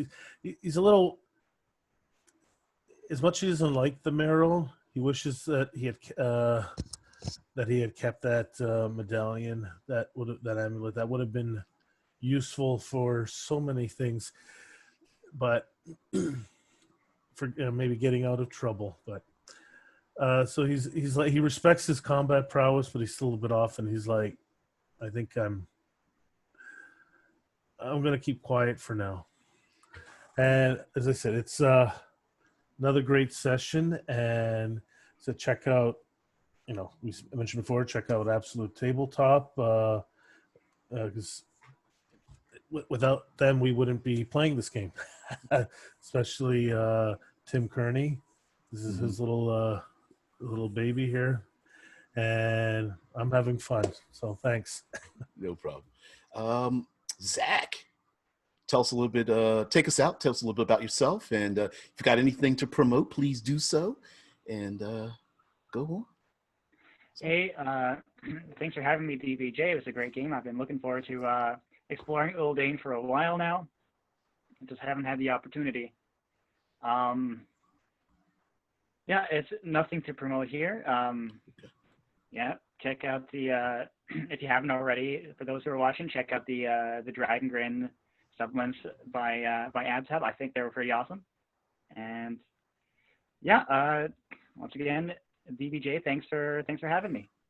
No problem. A lot of fun. Oh, thank you. Kev. First of all, I've got to apologise for all the technical difficulties I had. In future, I'm just going to have to just keep running off my phone because I don't know what's going on with headphones and my laptop at the moment. But again, great game. Really enjoyed it. Enjoy the Outpost session so far. Had really good fun playing with these guys as well.